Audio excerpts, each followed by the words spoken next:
With the 15th pick and with the 26th pick in the 2019 NFL Draft, the Washington Redskins select Duane Haskins, Montez Sweat.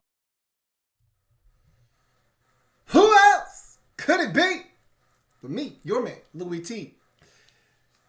Welcome, all my fellow Redskin brethren and sister.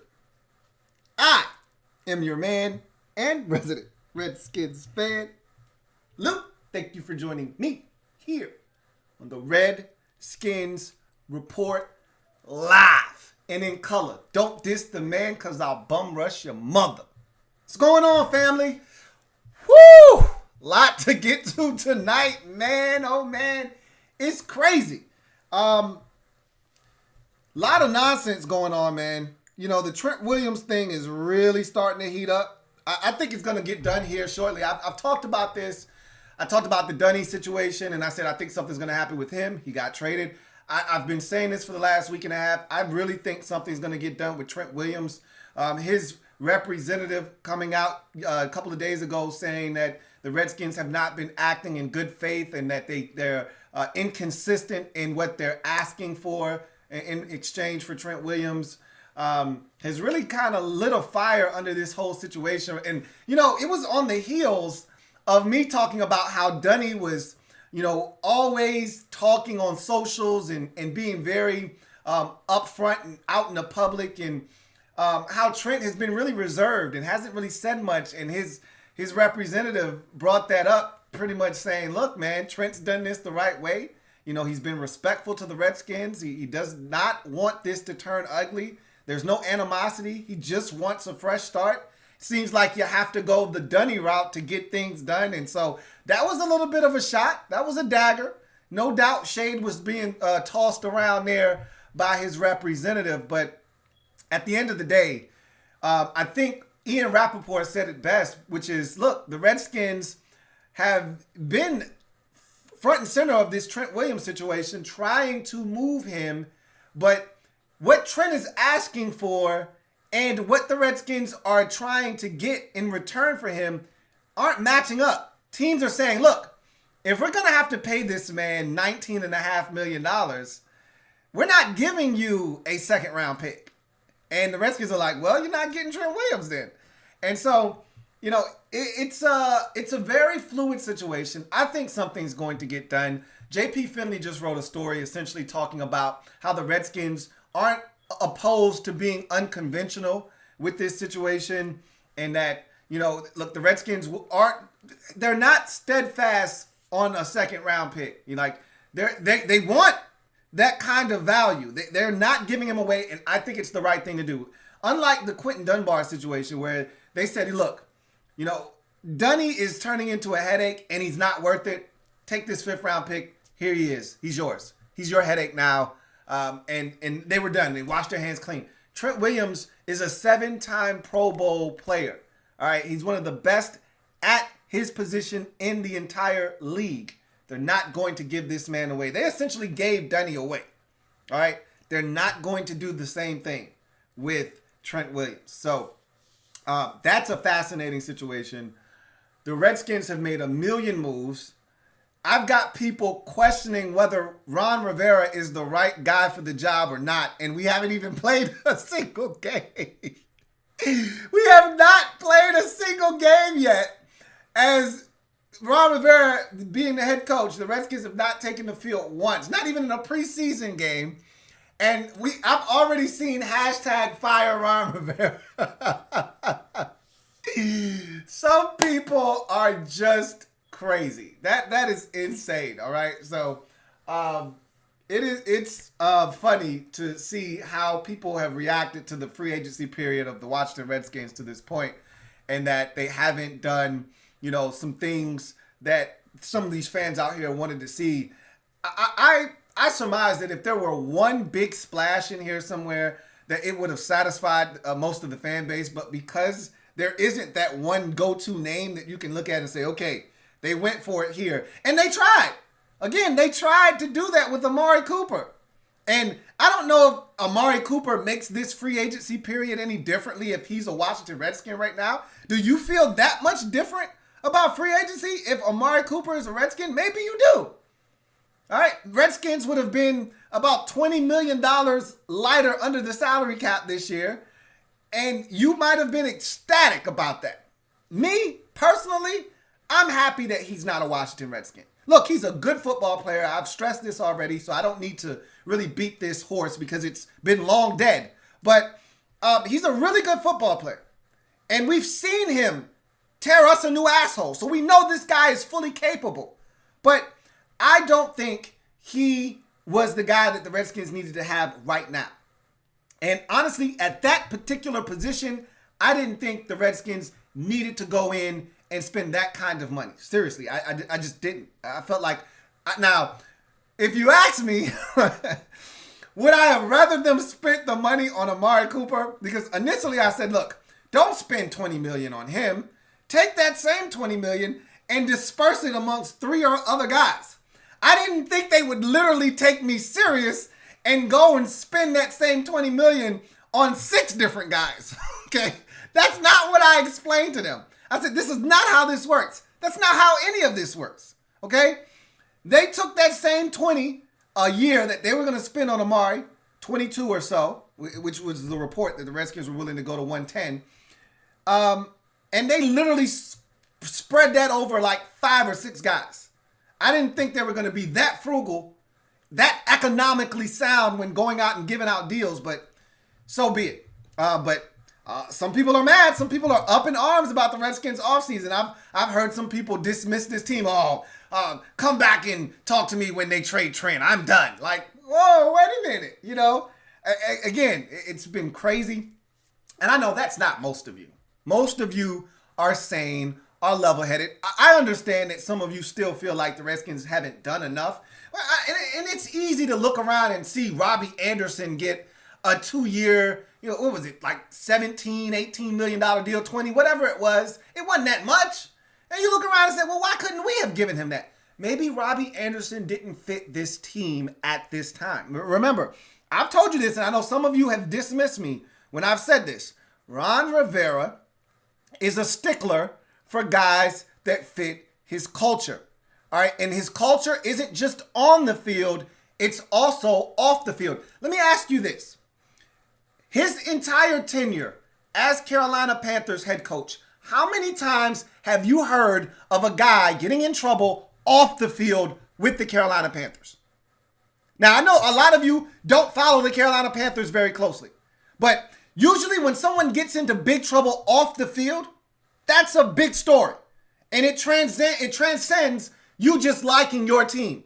It doesn't take you being a Redskins fan to know that Antonio Brown did something stupid again. Or that Robbie Anderson got a DUI. All right? You can see that from afar. So, how many times do you recall the Carolina Panthers having a player get in trouble off the field? I can tell you right now, I follow the league very closely. I can't remember too many times. Really, if any. All right? Not many times did a Ron Rivera coached player, while he was the head coach of the Carolina Panthers, get in trouble under his watch. All right, so I'm not saying, I'm just saying. Monte Nicholson gets cut. They signed 97 linebackers. Reuben Foster's just sitting there. Obviously, he's trying to get healthy, but again, I've said this, and I know some of you dismissed me the last time I said this. Reuben Foster may not fit into what Ron Rivera envisions a Washington Redskin looking like. And not because of his play on the field, but because of his behavior potentially off it. I'm not saying. I'm just saying. Let's get tonight started, though. Going to open up the phone lines. Let me give you the spiel real quick so we can get down to business. You guys know how this works, but for those of you who don't, who are new, welcome. First and foremost, thank you for joining us tonight. It's going to be a great show because there's so many topics to talk about. I can't wait to dig into some of these comments that you guys have. But if you've never been here, like the video, subscribe to the Louis T Network for more great content, okay? If you haven't seen all of the work that we've done here, the catalog is there. Feel free to scroll through and binge if you like, okay? A lot of Redskins content coming out of this channel. A lot of NFL content coming out of this channel in general. So make sure you subscribe to the channel if you haven't already done so. How these streams work, it's pretty simple. Super chats come first. That's why they're called super chats. They supersede everything else. So I answer those first, okay? So super chats come first. Second are the phone lines. Phone lines, numbers on the screen, all right? Call in. If there are no super chats, I go to the phone lines, answer the call. Make sure your call is, your line is solid, okay? Make sure that you're on a solid line. Make sure your volume is up so that we can hear you. Concise and clear with your points, all right? Know what you want to say. Get to the point so we can get on to the next caller and make sure that you also, I don't know what I was about to say. And then lastly, it's the comment section. Hashtag Louis T Live. If there are no super chats, if there are no calls, we get to the comment section. Have to have the hashtag Louis T Live to have your comment potentially read on the air. So with that being said, let's get to the comment section and see if there are any super chats.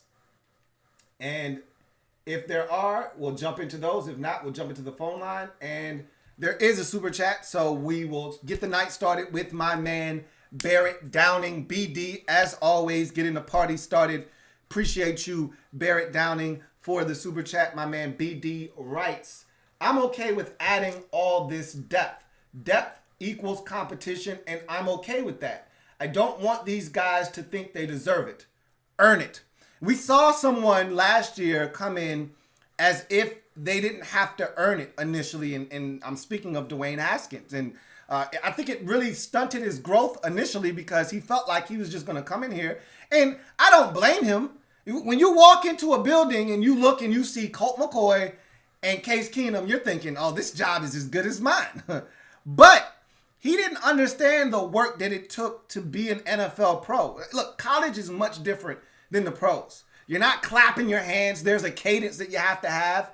You're not looking over to the sidelines at 15 different pitchers to figure out which one is going to tell you the name of the play, and everybody else is looking. You don't have to spit out verbiage. There was a lot of things that he had to get accustomed to, and he thought he was just going to walk in here and start week one, and it didn't work that way. And so I agree with competition, and I think that's something Ron Rivera, and I talked about this on the Ron Rivera video that I put out talking about what I think Ron Rivera's plan is moving forward. And I think it's all about competition. I think it's about putting together a group of guys that are going to come in here, compete, and may the best man win, essentially. I don't think there are many roster spots that are already spoken for. Like I said, there are the core guys, but I still think he's trying to figure out who exactly are those core guys, who make up that core group of Washington Redskins. I think he knows a few of those guys, but he wants to see it himself. You know, the tape says one thing, but this is going to be a different scheme under Del Rio. It's going to be a different scheme under Scott Turner. He wants to see guys come out and prove they belong here in Washington. And like he said, they got to buy in and they got to do it his way. All right. If they do it the way that they're coached to do it, as he said before, they'll get all the praise.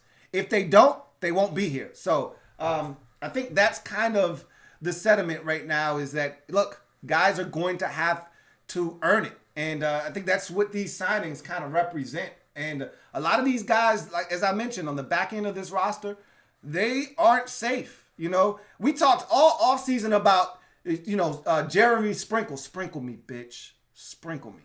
And Hale Hinch is battling it out for the third tight end spot. Well, hell, they signed 2 tight ends. So if both of those guys potentially make the team and they go out and draft another guy, which I still think is realistically a possibility, as a matter of fact, I am still 100% positive they're going to draft a tight end at some point in this draft. That's 3 tight ends right there. Now, again, those 2 guys aren't guaranteed anything. Richard Rodgers and Logan Thomas aren't guaranteed anything, all right? But a chance to compete. That's all they're guaranteed. However, they didn't sign those guys to just cut them. You know, they signed them with the thought of those guys making the team. Now, whether they make the team or not, we're going to see. But again, those guys aren't safe. Josh Harvey-Clemens, not safe. We already saw Monte Nicholson, not safe. Troy Apke, they did not draft him. He is not safe. There are a lot of guys that could be on the chopping block. So it's going to be pretty interesting. Thank you for the comment in the super chat, BD. Curtis Owens with the super chat. Thank you for the super chat, Curtis Owens. Greatly appreciate that. My man Curtis writes, do you agree or disagree with Sean Springs' comment about Dunny? I disagree. Now, look, Sean Springs has played the cornerback position at a very high level. He was a top 10 draft pick in the year that he was drafted out of the Ohio State University. I want to say it was like 1994 or 95. One of those years, Springs came into the league as a Seattle Seahawk. He played at a very high level for a long time in this league. And so a lot of people are going to value his opinion because he is a cornerback. He did play the position. I, however, don't subscribe to that. This is the same guy that said Duane Haskins shouldn't have played and kept saying it over and over again. He can't play. Don't put him on the field. Do you see his supporting cast? No one on this team is any good. He said that. And when he said nobody, he was including Steven Sims. He was including Terry McLaurin and everybody else under the sun. He's got nobody around him. So I take it with a grain of salt. You know, Sean Springs is opinionated, and that's fine. He can have his opinion. I have mine. All right. And I've always told you, I'm not one to just subscribe to the talking heads because they speak, you listen, and what they say goes. He has his opinion. I have mine. I've watched Quinton Dunbar very closely. I've watched him mature from a guy that came onto this football team as a wide receiver and a gunner to a guy that morphed into a quality starting caliber NFL corner. I watched the growth. I watched the maturation. Is he elite? No, he's not elite. I think he can be elite, potentially. He's got to stay healthy. That's number one. But all the tools are there. And the fact that he used to play wide receiver, to me, really gives him a leg up on a lot of these other guys. He studies hard. And so this is a guy that knows the route tree, knows what receivers are trying to do, how they're trying to set them up by their splits, things of that nature that some corners don't even think about. I like his length. I like his speed and athleticism. I like his ball skills because he's an ex-receiver. There's a lot to like with Quinton Dunbar, which is why I wanted him here. So, no, I don't subscribe to Sean Springs' theory that Quinton Dunbar is a below average corner in this league. All right? That's his opinion. He can have it. But I don't agree with him. I don't. So, I disagree. Thank you for the super chat, Curtis Owens. Let's see if we have any more super chats. That we do. This one from Trevor Patch. Thank you for the super chat, Trevor Patch. Greatly appreciated. My man Trevor writes, I'm excited for Ron. I can't remember a time when the Panthers didn't have a chance at the division. I cannot say the same for us. Hashtag in Ron we trust. Hashtag hope.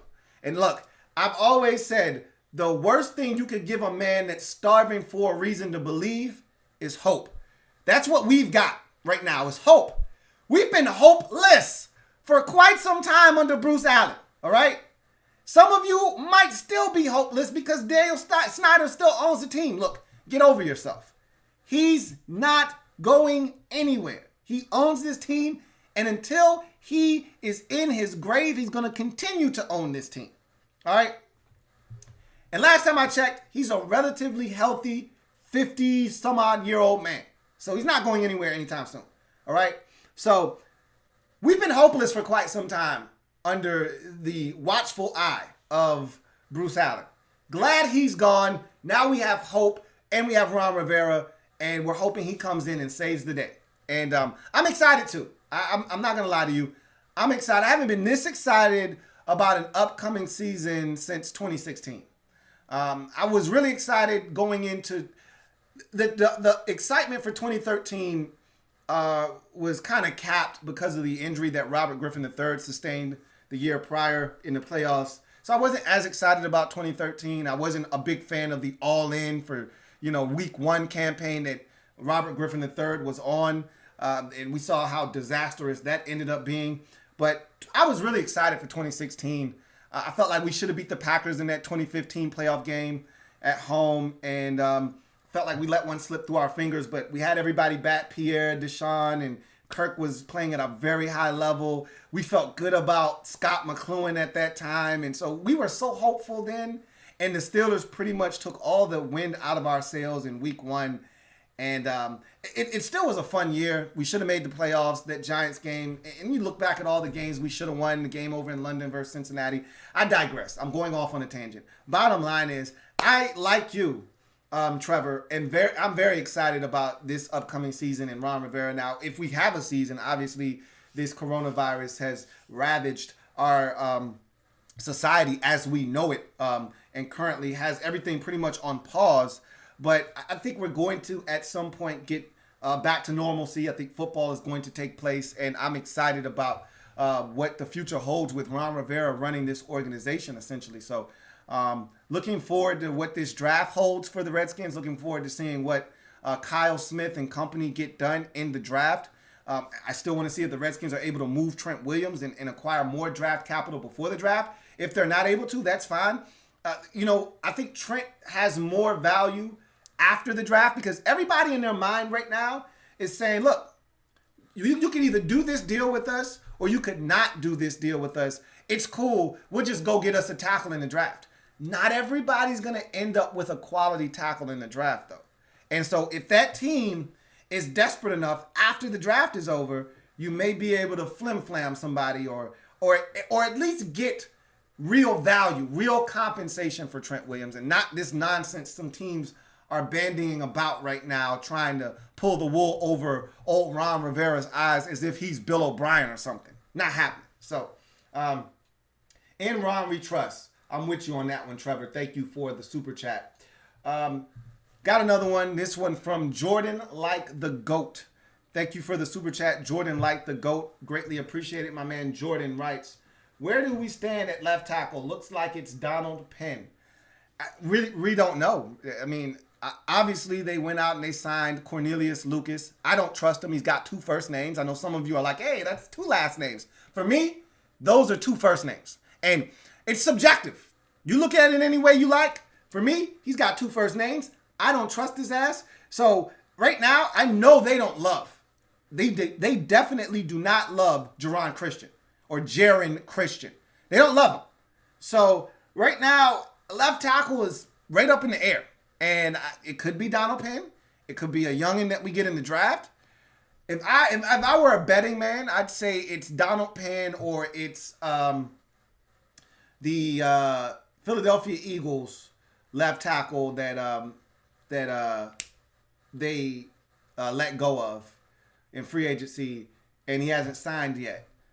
It's one of those 2. One of those veterans. I think Donald Penn would be the cheaper of the 2. Jason Peters, that's his name, would be the better of the 2. But I think Penn would come cheaper. And he wasn't bad last year. He wasn't great, okay? But for what we asked of him and in the short period of time that he had to get ready at his age, I thought he was solid last year. But you can do much better at left tackle than Donald Penn. You can do much worse as well at left tackle than Donald Penn. So keep that in mind.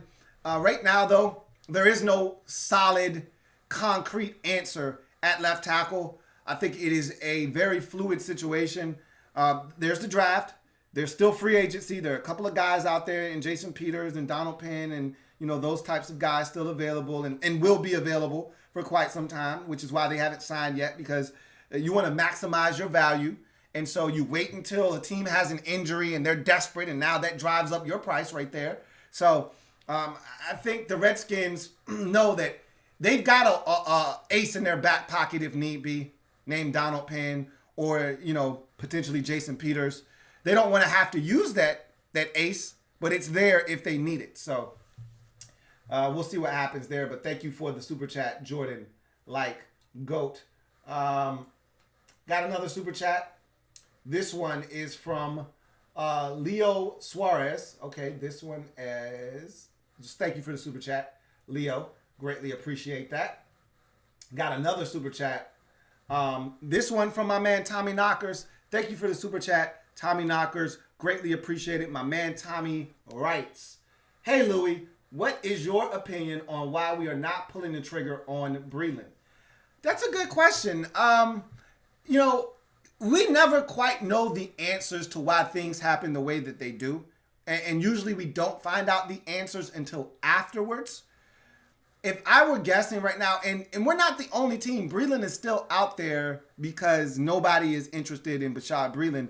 And maybe they are interested, they're just not interested in the price tag for Bashaud Breeland. Remember, Bashaud Breeland got to sit back and watch guys like Byron Jones get $16.5 million and set the cornerback market, reset the cornerback market at $16.5 million. He got to watch a guy that he probably thinks he's better than in James Bradbury get $15 million a year from the Giants. And then he got to watch Kendall Fuller get $10 million. And he's thinking, I feel like I'm better than Kendall Fuller as well. So where do I fit in this equation? He's probably looking around saying, I should be worth at least $13 million. And there may be some teams out there looking at him like, bruh, seriously? You think you're worth 13? Not happening. So there could be a little bit of an impasse there in terms of what he thinks his value is and what teams are really willing to pay. You see that Jadeveon Clowney's still out there, and it's because he thinks his value is one thing and everybody else around the league is saying, no, the hell it's not. And oh, by the way, we can't get you in our building and test you and get a physical on you, so we're definitely not paying you what you're looking for. So I think that may be one of the reasons why Breeland is still out on the streets, available right now. We know that Rivera at one point was very interested in Bashaud Breeland because he was going to sign him in Carolina, and Breeland failed the physical there. But times have changed. Years have passed. Maybe he's not as big a fan of Bashaud Breeland now as he was then. And think about it this way too. And I've said this with guys like Trey Boston and DJ Swearinger and these guys that seem to never be able to find a home. And it's not always true with these guys. Carlos Hyde is another one that never seems to find a team that just loves them. Bashaud Breeland has been on 3 different rosters in the last 3 years. 3 years ago, he was a Redskin. 2 years ago, he was a Packer. Last year, he was a Chief. He's been all over the map for a reason. There's a reason no one is confident enough in his ability to bring him back. He's good enough to start, but not good enough to marry, all right? So he's good enough to be the side piece, but nobody's trying to wife up Bashaud Breeland. There's a reason behind that. Now, I don't know what exactly that reason is. It could be play. It could be the way he handles himself in the locker room. There's a lot of things that come with the Bashaud Breeland package. We've seen that firsthand here. He wanted to rap. He was a guy that got in trouble out in Richmond for weed at one point. So we've seen Bashaud Breeland, the good, the bad, and the ugly. He was a distraction in the locker room when he was here in his final days. So I can't really say exactly why the Redskins haven't moved on Breeland, but there's a lot that goes on behind closed doors that we aren't privy to. I can tell you this, nobody else has moved on Breeland. And I'm thinking usually when it's unanimous that nobody moves on you is because it's one of two things. Either people don't think you're that good, which I don't think is the case with Breeland. Someone thinks he's good enough, or we don't think you're worth what you think you're worth. And I think that's probably what it's more along the lines of. He probably views himself in that, $12 to $14 million pocket, and everybody else is looking at him like, bruh, I give you anywhere from 8 to 11, 8 to 10. I'm not giving you 13 though.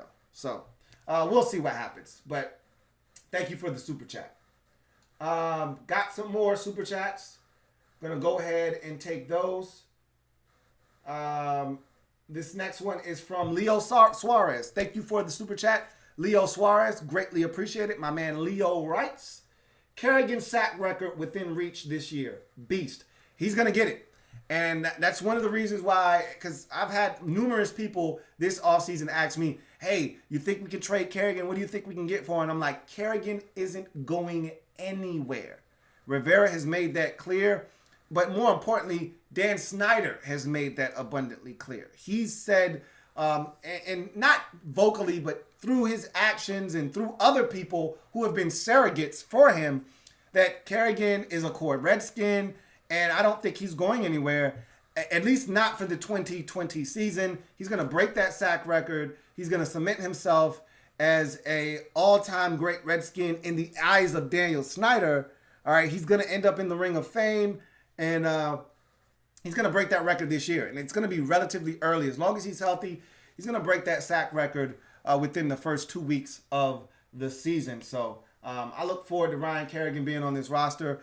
You know what? I was talking to somebody about Kerrigan today, though. Someone had asked me about trading Kerrigan and what I thought his value would be and who would be interested. And I'm like, Kerrigan isn't going anywhere. But, you know, what I do find interesting is that, and I said this on one of my videos, I said this on Rivera's plan, that the Redskins haven't really re-signed anybody. They haven't extended, I should say. They have re-signed a couple of guys, Nate Orchard and John Bostic and guys like that, but none of the bigger name guys. They didn't re-sign or extend Kerrigan. They didn't extend Sheriff yet. So I'm a little sketchy on what they view Kerrigan as. Like, are they going to just, because I never thought they would let Kerrigan play for close to $12 million this year, which is what he's due. I think his cap number is like 11.5 or something like that.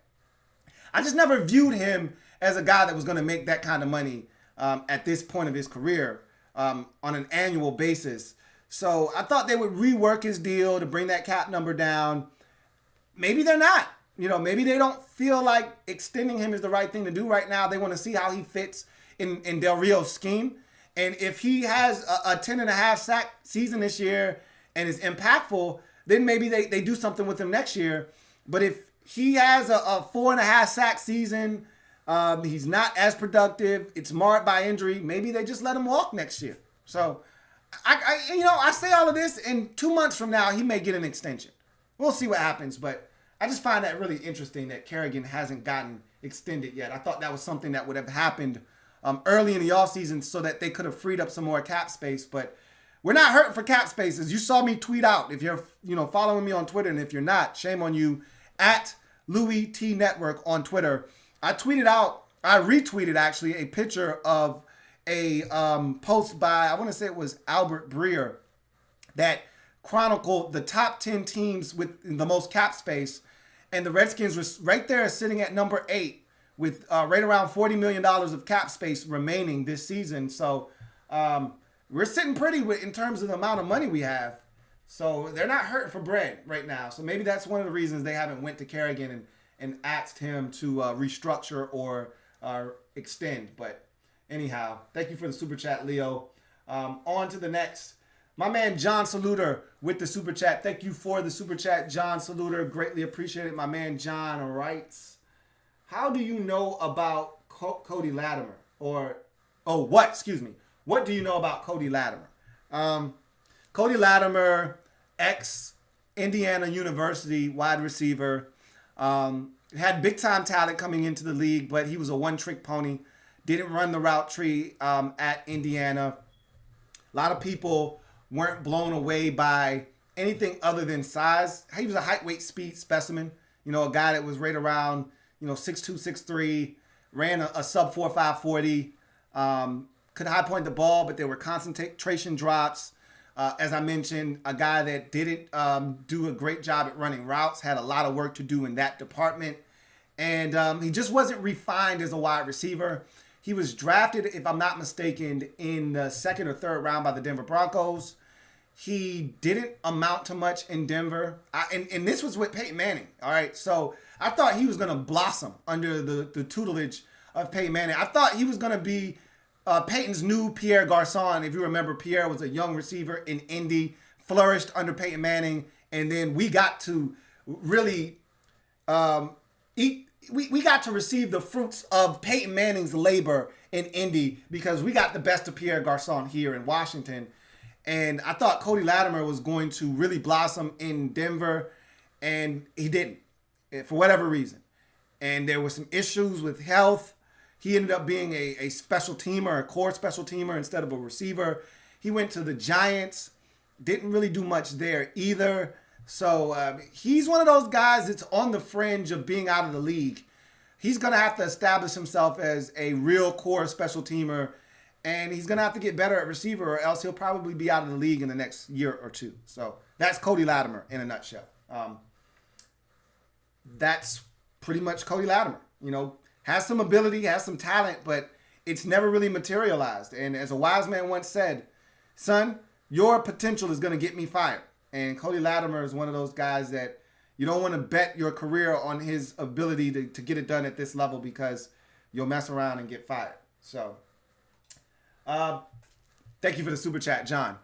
Cameron Harris with the super chat. Thank you for the super chat, Cameron Harris. Greatly appreciated. My man Cam writes, do you think the Redskins should go after Damarious Randall? I'm not a big Damarious Randall fan. I think I mentioned this either the last time we were live or the time before that. Someone had brought up Damarious Randall's name. I guess the Redskins had been rumored to be interested in Damarious Randall at that time. Haven't really heard much about him during this free agency period.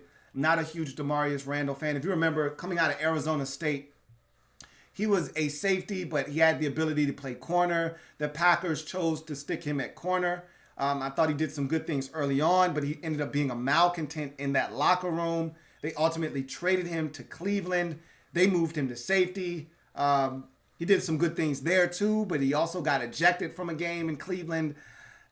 I feel like Damarious Randall is talented and he can do some things, but I think he's not great at either position. He's not great at safety. He's not great at corner. I'm just not a Damarious Randall fan. Never have been, probably never will be, and so I'm not really a guy that wants to go after him per se. I wouldn't be upset if they did snag him or go out and get another safety in free agency, but I'm not a huge Damarious Randall fan, and so obviously with the release of Monte Nicholson, there may be another opportunity for someone to be on this roster at the safety position, whether that's a draft pick. The Redskins decide to address that via the draft, or if that's an undrafted guy that they bring in and is able to come in and compete, or they trade for someone. That's not uncommon this offseason. There have been trade galore going on. So, or they decide to sign another veteran, and bring another guy in on a 1-2 year deal to come in and compete. So we'll see what happens, but I'm not a huge Damarious Randall fan. So thank you for the super chat, Cameron Harris. Thank you for the super chat, Avis Jordan. Thank you for that super chat. Greatly appreciated, Avis Jordan. Avis, thank you. And Avis writes, I see a lot of analysts saying at the second pick, Tua is the logical choice. Is there any merit to that suggestion? Hashtag Chase Young, hashtag HTTR, hashtag love the content. Thank you for the super chat and the question, Avis. So let's get to it. To me, no. Tua is not the logical choice at 2 unless the Redskins are trading out of number 2. Then it is a no-brainer that Tua is the pick at number 2. But if the Redskins stay home at 2, which I anticipate them doing, no, Tua is not the logical pick. All right? You've invested a first-round pick in Duane Haskins, and I'm not saying that because you invested a first-round pick, you are then eliminated from spending yet another first-round pick the very next year. We just saw the Arizona Cardinals do that last year. Invest a first-round pick 2 years ago in Josh Rosen and then turn around last year and invest a first-round pick in Kyler Murray. So it's not unprecedented. We've seen it done before, but I don't think that's what the Redskins are looking to do. I think they have confidence in Duane Haskins, and they feel like this is a guy that can get it done. I can tell you this right now. If there were that many questions about Duane Haskins, then the Redskins wouldn't be out here thinking about going after Tua. They'd probably be turning their sights to a guy like Cam Newton. All right? Ron Rivera is comfortable with him. Now, again, health is a concern with him. And Rivera has said, I won't bet against a healthy Cam Newton. All right? So that's the key phrase when talking Cam Newton is health. But the Redskins aren't in that market. All right, I told you a while back, they're looking for competition, but not a guy to really come in and unseat Duane. Just somebody to push him. That's what Kyle Allen is. A guy that's going to come in and push Duane. All right, he's not going to unseat him unless Duane allows him to. I don't think Duane's going to allow that to happen. And so Kyle's going to be his backup. Duane's going to be the starter. There is no merit to Tua at 2 for the Redskins. There's plenty of merit for Tua at 2 to the Dolphins or the Chargers or anybody else that feels froggy and wants to leap up to number 2 if the Redskins are willing to jump back. I don't think the Redskins are looking to move back. I think the real hot spot in this draft is not 2, but rather 3 at Detroit. I think they're the team that's going to be willing to move back, accumulate picks, allow someone to come up and take Tua. They don't mind moving back because they had no plans on taking Tua. They want Chase Young. Well, Chase Young's not going to be available at number 3, so they're going to trade out of that pick. And to me, that's where the draft really starts. So no, I don't think there's any merit to Tua at 2 for the Redskins. Tua at 2 for anybody else not named Washington Redskins, yes, plenty of merit there. But for the Redskins, I don't anticipate Tua being an option for the Redskins. And I don't think Kyle Allen being on this roster eliminates the Redskins from drafting Tua. If they felt good about Tua and wanted him, they could still take him with Kyle Allen here. Because remember, Tua probably not going to play in 2020. You know, if you draft Tua, and I feel like if the Dolphins draft Tua, that's why they got Ryan Fitzpatrick. I don't think Tua sees the field unless, you know, we get to, you know, late in the season, week 12 or so, he's feeling really good. And they're out of it, long gone now at that point. And now they say, all right, let's get him some experience. Let's see what the kid has. And they throw him in there late in the season. But if you're talking starting off the season ready to go, Tua's already said, I don't mind sitting for a year and learning. He wants to get fully healthy. So I don't think the Redskins are totally removed from the conversation. But look, to me, there's no way the Redskins are taking anybody but Chase Young at number 2 if they select. If they are making a pick at number 2, it's Chase Young. End of discussion. If they trade back, obviously things change. So, thank you for the super chat, Avis Jordan. Greatly appreciate that. Farrah Cody, thank you for the super chat. Greatly appreciate it, Farrah. Farrah writes, Damarious Randall, why Redskins haven't gotten him? As I mentioned, there is no rush to move on some of these guys. You know, I'm not a huge Damarious Randall fan. If they were, he'd already be here. Obviously, you've seen what the Redskins have done in free agency. So they haven't went in any specific order. You know how normally you go after the big fish first? You're like the Redskins' first free agency signing was Wes Schweitzer, okay? Like, there's no rhyme or reason to the way they're doing this. Now, they were attacking the Amari Cooper situation, but their first free agent signing was Wes Schweitzer. That was followed up by re-signing John Bostic, okay? So it's not like they went out and made big splashes and now we're coming back down to that second tier of free agency. Damarious Randall is sitting out there because the Redskins and other teams around the league aren't interested right now. Doesn't mean he's not going to find a home, but they're not interested in him right now. I'm not interested in Damarious Randall. So we'll see what happens, though. The Redskins went out and got Sean Davis. Maybe they think that's good enough for right now. Maybe they think Troy Apke is better than a lot of us think Troy Apke is. And maybe they really like some of the young safeties that we have on the team. Maybe they like some of the players that we have already on the roster. We'll see. You know, maybe they're going to add a guy through the draft. But Damarious Randall right now, please don't tell me he's going to turn into you guys' new Trey Boston. All right? Because before Damarious Randall, there was Trey Boston. Now he's back in Carolina on a new deal. And now everybody's talking Damarious Randall. Is that going to be the new thing now? Damarious Randall is going to be the guy that y'all cling to, that the Redskins need to sign as a safety? I hope not. Appreciate the super chat, Farrah. Got another super chat. This one from Wendell Barty. Wendell Barty, thank you for the super chat. Greatly appreciate it. Wendell writes, what do you think about Donald Parham from the XFL for cheap? Number 1 rated tight end in XFL, 24 years old, 6'8", 240. Remember, he was here. Remember, he was here. Donald Parham was here last year in the preseason. Here in Washington. All right, we cut him. Okay? We saw him up close and personal. He was raw. I liked his size. I liked his athleticism at that size. But he was raw. And the Redskins at that time still had Jordan Reed, still had Vernon Davis, and Jeremy Sprinkle. Sprinkle me, bitch. Sprinkle me. So they didn't need another tight end. I thought they could have slapped, threw him on the practice squad, but they had other guys that they wanted to keep on the practice squad, and so he didn't make it. I don't know if they're interested in him or not. To me, I don't see them doing anything else in free agency at the tight end position. I don't. I told you I thought 2 free agent tight ends and 1 drafted tight end would be the move. I honestly thought that it would be 1 free agent tight end, 1 drafted tight end. Well, they went 2 free agent tight ends. I still think they're going to draft a guy, and they still got Jeremy Sprinkle and Hale Hinches on the roster. So when I look at this is going to throw a bunch of guys in the mix at the tight end position and made the best 3 win. And I think they really like Logan Thomas because of his upside. Hasn't been playing the tight end position. Similar to Dunny. Here's a guy that made a position switch about 3 years ago or so in the league. Came in as a quarterback, flamed out after 2 years at quarterback, switched to tight end, and he's still just scratching the surface as a tight end. They like his size, his athleticism. They like his upside at tight end, and so they're going to try to mold him. They see him as a big slab of clay. So I don't know if they feel like taking on another project in Donald Parham. I don't think that's what they're looking to do. So I think Logan Thomas is the one project that they're going to try to resurrect.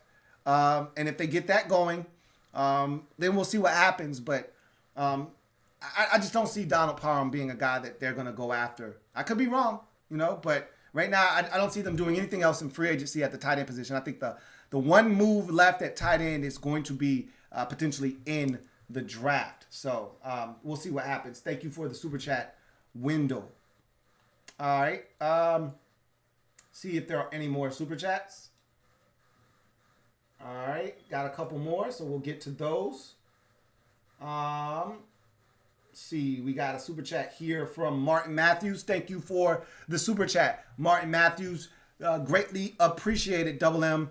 My man Martin writes, "Hey Louie, I know that the Skins wanted a veteran wide receiver that can take the top off the defense. But now that Robbie Anderson is gone, is there anyone left or do we rely on the draft?" I don't think they're looking for that veteran receiver anymore. I honestly don't or I could be wrong, but really the wide receiver market has dried up very rapidly over the last 72 hours. Emmanuel Sanders goes to the Saints. Bashad Perriman goes to the Jets. Robbie Anderson goes to the Panthers. And just like that, the wide receiver market, which was wide open just 4 days ago, is pretty much open and closed shut now. There aren't a lot of guys out there. Randall Cobb went to the Texans very early on in free agency. As we know, Amari Cooper went back to Dallas, which the Redskins were in hot pursuit of. I don't see many more receivers out there. There is one guy that is young with some talent,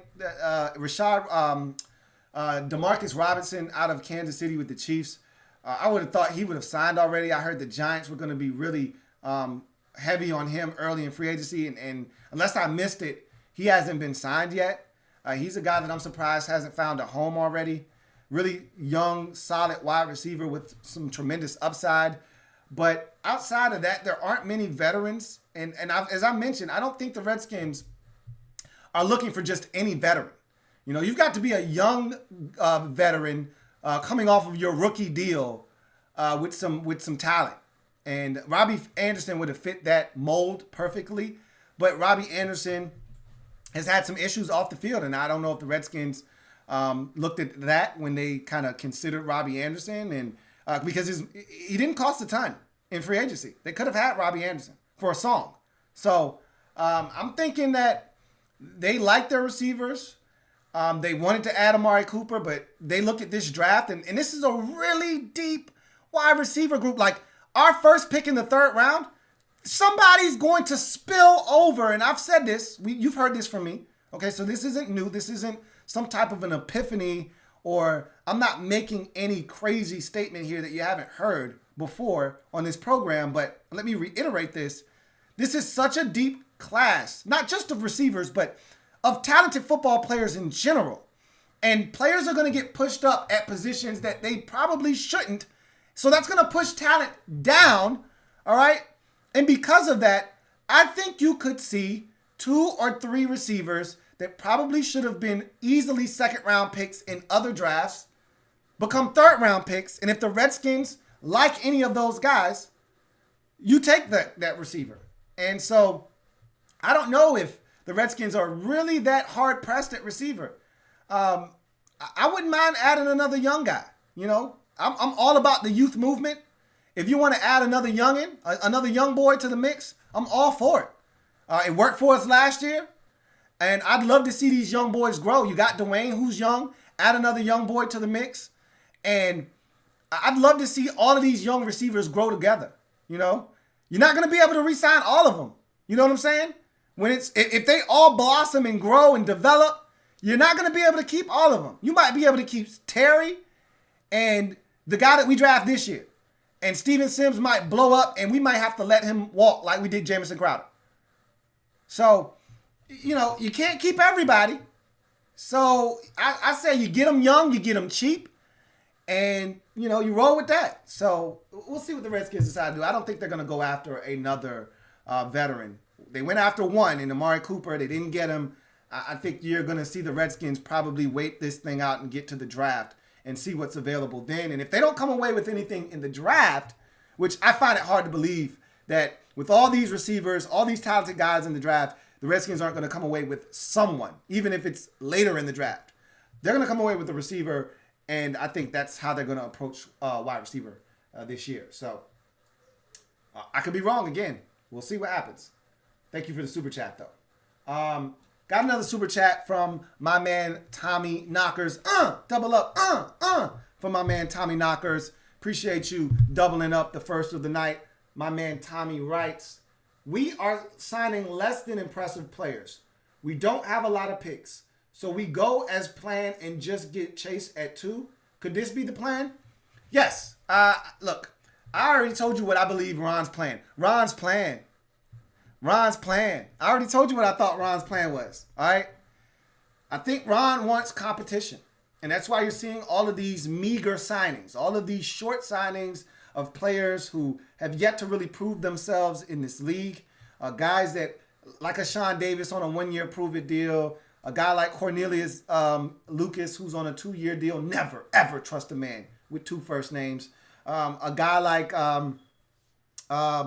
J.D. McKissick on a 2-year deal. Peyton Barber coming in and getting a chance to compete. I've talked about the tight ends the Redskins acquired in Richard Rodgers. And you look at all of the guys that the Redskins have brought in. Wes Schweitzer. None of these guys are guaranteed anything. They're going to get a chance to compete. That's all you can ask for. And I think that with the Redskins having 7 picks, they're fine at 7. You know, that's right at the Mendoza line, as I mentioned. Everybody gets 7 to start. You know, there's 7 rounds. Everybody gets a pick in each round. What you do with it afterwards, it's up to you. You want to trade away some picks. You want to trade back, acquire more picks like Seattle usually does every year. It's up to you. You do what you want to do. But you get 7 to start out. Redskins are back at 7. So they're fine right now. I think they're going to acquire more picks with Trent.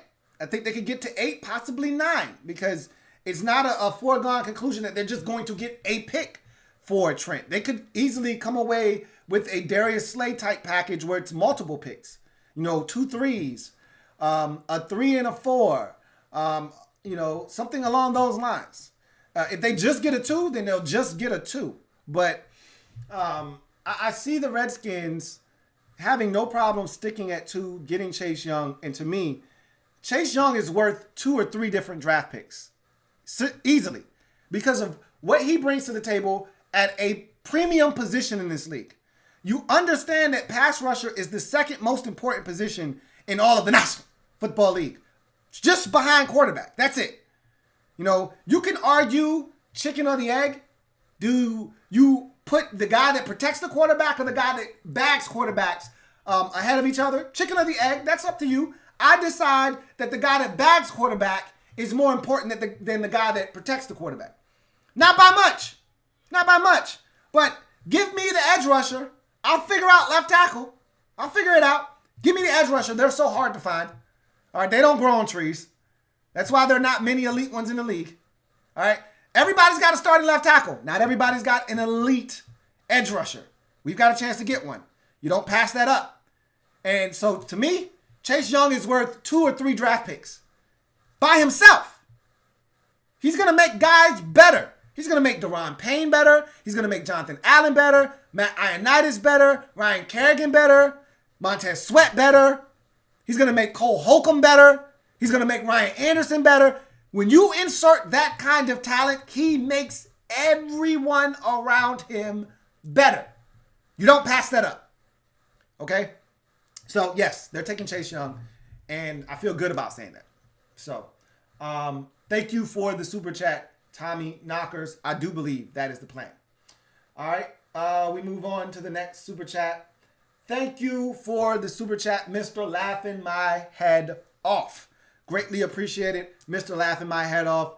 Mr. Laughing My Head Off writes, were you aware we signed Marcus Ball, tight end, played Ohio State from Carolina last year? He's my favorite free agent tight end we have signed thus far. No, I am not aware. I'm vaguely aware of who Marcus Ball is. I'm seeing him in my head vaguely, watching Ohio State tape last year, Duane Haskins, and I'm trying to remember him. I think he wore 80. I wanted to put him in, but I could have sworn Terry McLaurin was 83. I swear I want to put him in like 83 or something like that. But anyway, no, I wasn't aware that the Redskins signed him. Again, throw him in the mix. If that's the case, throw him in the mix. He'll compete with the rest of these guys. We have no idea. To me, the position right now that is the biggest question mark is tight end. We have no idea because none of the guys that they've signed in free agency puts us at ease. There's not one guy that we see as a TE1 right now. Not a single one. All right? Not a single one. That is the one position right now where you look at it and you say, we don't have a definitive guy. I think you could easily throw cornerback in that mix, but some of you feel comfortable with Kendall Fuller. I'm not comfortable with him being our number one starter. I'm not comfortable with Thad Moreau being a number one either. So I think corner is another one of those positions, but at least we know we got two guys for sure. Possibly three, if you want to throw in the people's corner, Jimmy Moreland. All right, you got three corners on the roster. We don't know anything at tight end. We don't know who TE1, 2, or 3 is right now. All of these guys are just in one big pot, and we'll see when they stick the spoon in, stir it up a bit, and then take a big glob out. We'll see which three tight ends end up in that spoon that they take out of the pot. But right now, it's anybody's guess. And if Marcus Ball is thrown in there pot as well, so be it. The more the merrier. I'm not upset. Throw as many of these guys in there as you like, and we'll see which ones emerge as tight ends for this Redskins team moving forward. So thank you for the super chat. I was not aware of that, Mr. Laughing My Head Off. Didn't know that the Redskins signed Marcus Ball, but he's going to get a chance to compete with the rest of these tight ends. Rashard Brooks, thank you for the super chat. Greatly appreciate it, Rashad. Thank you for the super chat. My man Rashad writes, I don't think we are going to get much for Trent anymore. I don't think we get a third. His agent wants him traded or released. What do you think will happen? I don't give a damn what his agent wants, okay? His agent can keep talking until his damn face turns blue. I don't care. We're not giving, and I love this from Ron Rivera. We're not giving him away. And you know what makes this situation that much sweeter for the Redskins now than this time last year is the new collective bargaining agreement. All right. I was reading on Twitter from someone that brought it to my attention, and then I was listening to the Kevin Sheehan Show podcast, and I was able to piece the two things together, and it all makes sense to me now because when I first read the tweet, when someone was talking about the new language in the CBA that really prevents holdouts from taking place, I didn't quite understand what was being said because he tried to put everything into a tweet instead of him having an open running shucks. I can't think of what they're called on Twitter, but instead of him having a bunch of successive tweets, a thread, that's what it's called. Instead of him having an open thread where he just knocks down everything he wanted to say in 3-4 different tweets, he tried to squeeze it all into one tweet. So I was kind of confused. it was laid out beautifully on the Kevin Sheehan Show podcast as to why you can't hold out anymore. And so Trent can't hold out this year. We have all the cards. He has no leverage. He can bitch, he can moan, he can complain. His agent can do that. If the Redskins don't get what they are looking for from Trent, remember this. And this is what you have to remember. If we do nothing, we're most likely going to net a 3rd-round pick for Trent next year.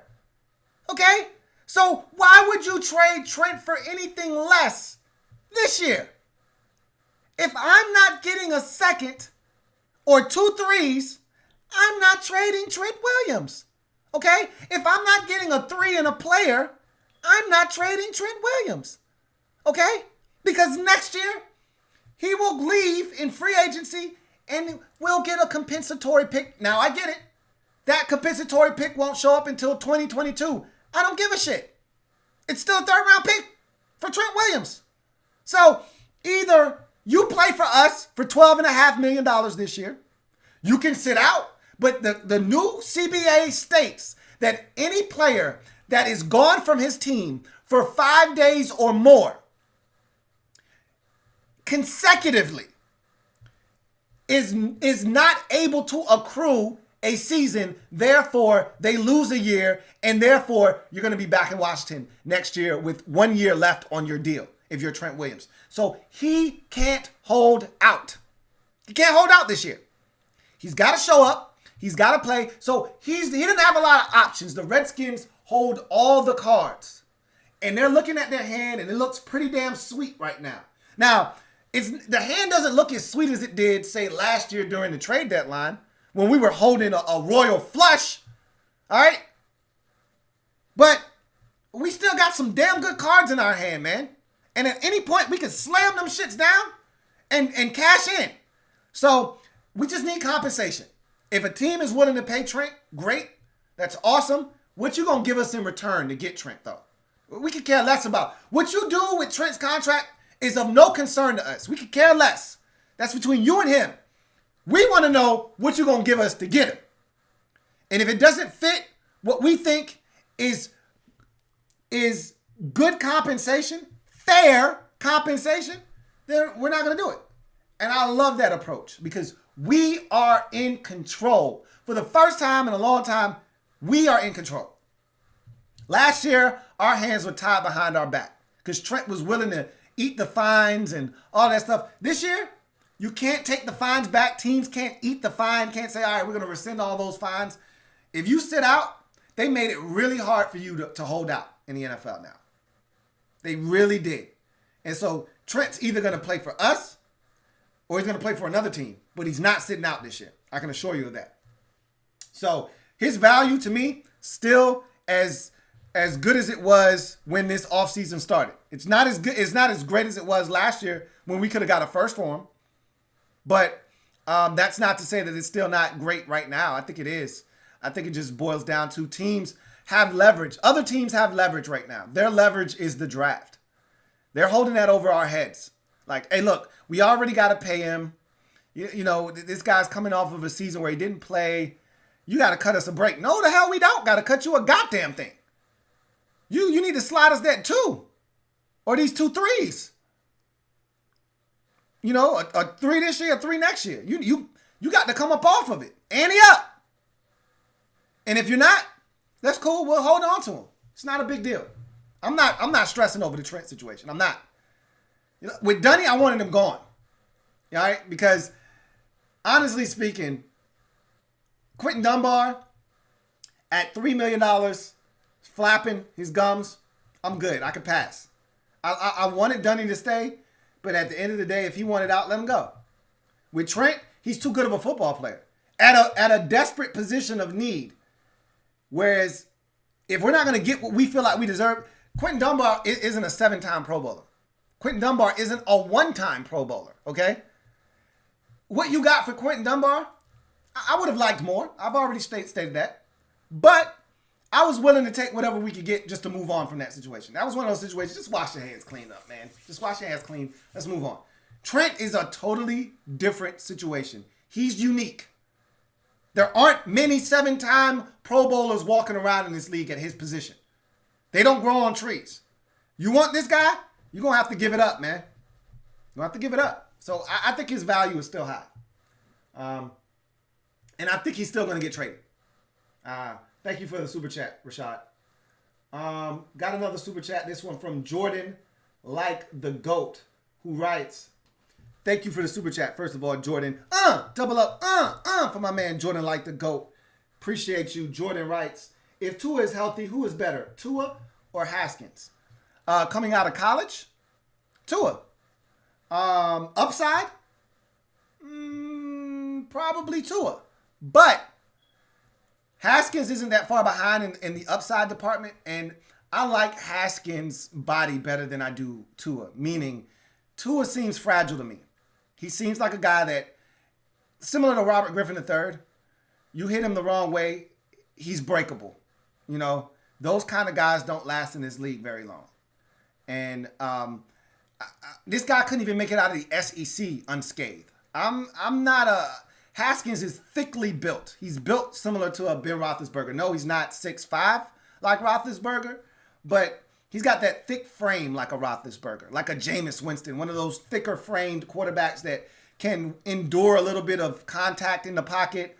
I'm a Duane Haskins guy, man. I wasn't before. Remember, I was not a huge Duane Haskins guy. So if you're asking me to compare the two coming out of college, it's Tua all day, twice on Sundays. But after watching Duane in the league, he showed me more athleticism than I gave him credit for. I know the arm strength and the ability is there.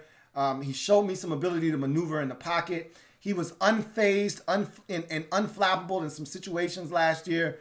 I like Duane, and I wouldn't trade him away for Tua. You know, there's some people that would, if you gave him an opportunity to, without Redskins having to give up compensation, if they just said, look, we can insert Tua, take Haskins off your roster, and you'd still have the number 2 pick. I know some people that would bail on Duane right now. I'm not one of them. I'm just not.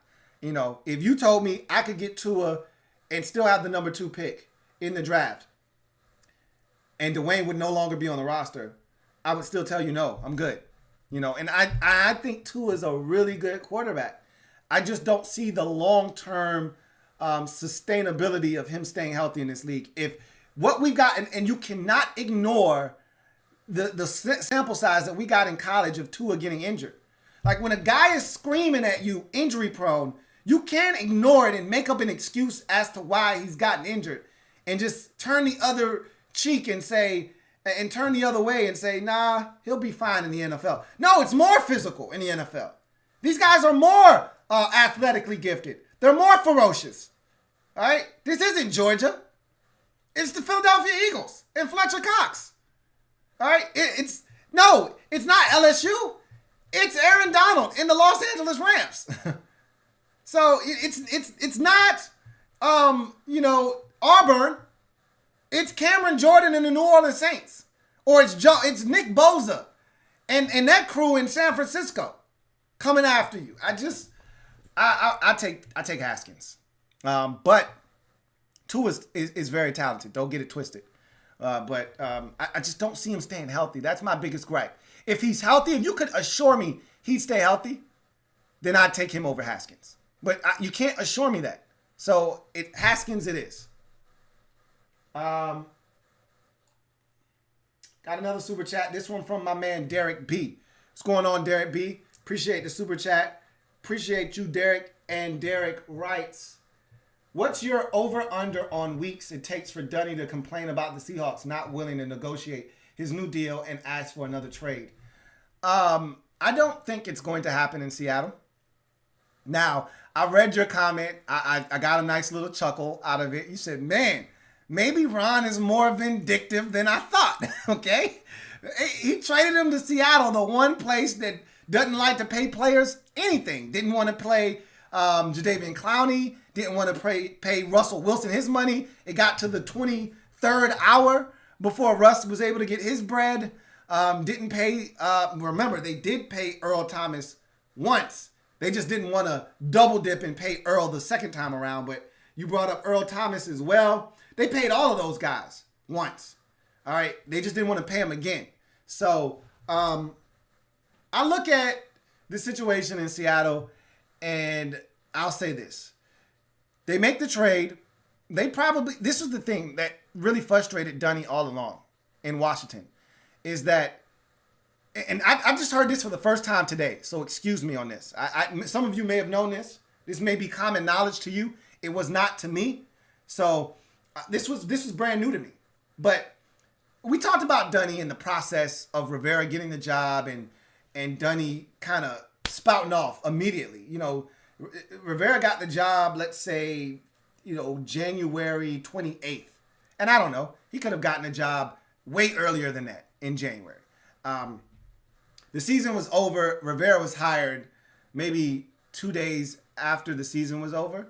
So, January 3rd or 4th or something like that, 5th, somewhere in there. Whatever the case may be. By February 10th, Dunny was complaining about not getting a new deal.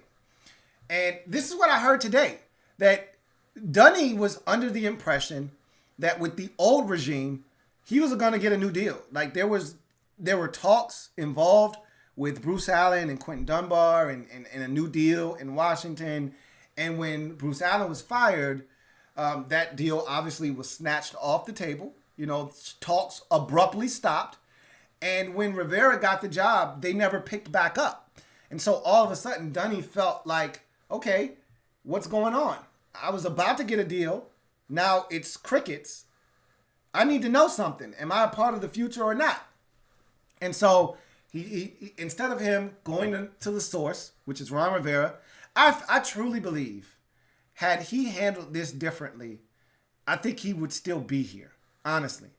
But because he took to socials right off the bat, demanding a trade or release, that rubbed Ron Rivera the wrong way. So all of a sudden, Ron's like, whoa, bro. I ain't even been here 2 months yet. And you already straight tripping? Damn, that's how we doing it? Come in, let's talk like grown men and see if we can't hash this out and figure out something that's good for both parties involved. And whatever, he told Dunny didn't want to hear that shit. And what, after that, it went downhill from there, and I think when he got to Seattle, there was an understanding right off the bat, which is why I think it's going to be different than in Washington. There was no communication right off the bat. Dunny was left in limbo. He didn't know what was going to happen. All right. I think Pete Carroll has already schmoozed him over, told him, man, we love you. We love your size. We love your length. We think you can be a really good corner in this league. Tell you what we're going to do. We're going to have you play out your contract. If you ball for us early on in the season, we'll re-up you before the year's done. How's that sound? Like, there's some kind of agreement in place where he's going to be satisfied enough with what he was told to where you're not going to hear him complaining in Seattle.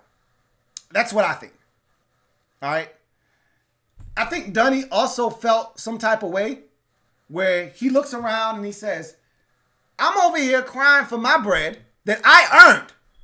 I've been balling for you. Yeah, I've been injured, but I played hurt for you. Some of it was your fault because of your medical staff misdiagnosing me. But I played my ass off for you. Not necessarily you, but this organization. And then I look up and Kendall Fuller is getting my money? Kendall Fuller is getting my money? Are you serious right now? I gotta go. Get me the hell out of here. So it's different.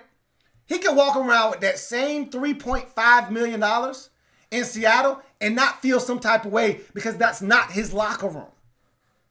But when you're walking around your locker room and you see somebody walking around with your money, getting your check next Wednesday, and you thinking to yourself, ain't that about a bitch? It don't sit right with you. So it's going to be a little different in Seattle because he can't walk into that locker room demanding money. That's not his locker room. This was his locker room. He felt like he earned his bread here, and he watched another man get his money. He wasn't happy about that. I don't think you're going to hear from Dunny in Seattle. I could be wrong. I don't think you're going to hear from Dunny in Seattle. And I think he's going to ultimately play well for them and get paid. And I think it's going to happen, unlike you feel, I think it's going to happen in Seattle. We'll see. But you asked me over, under. I would set it at I'd set it at 32 weeks. How many months is that? 8? 8 would put him right around, where are we at now? March? That would put you in November? Nah. Let's put it at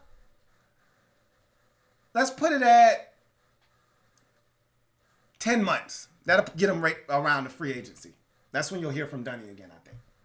Anyway, let's see if we got any more super chats.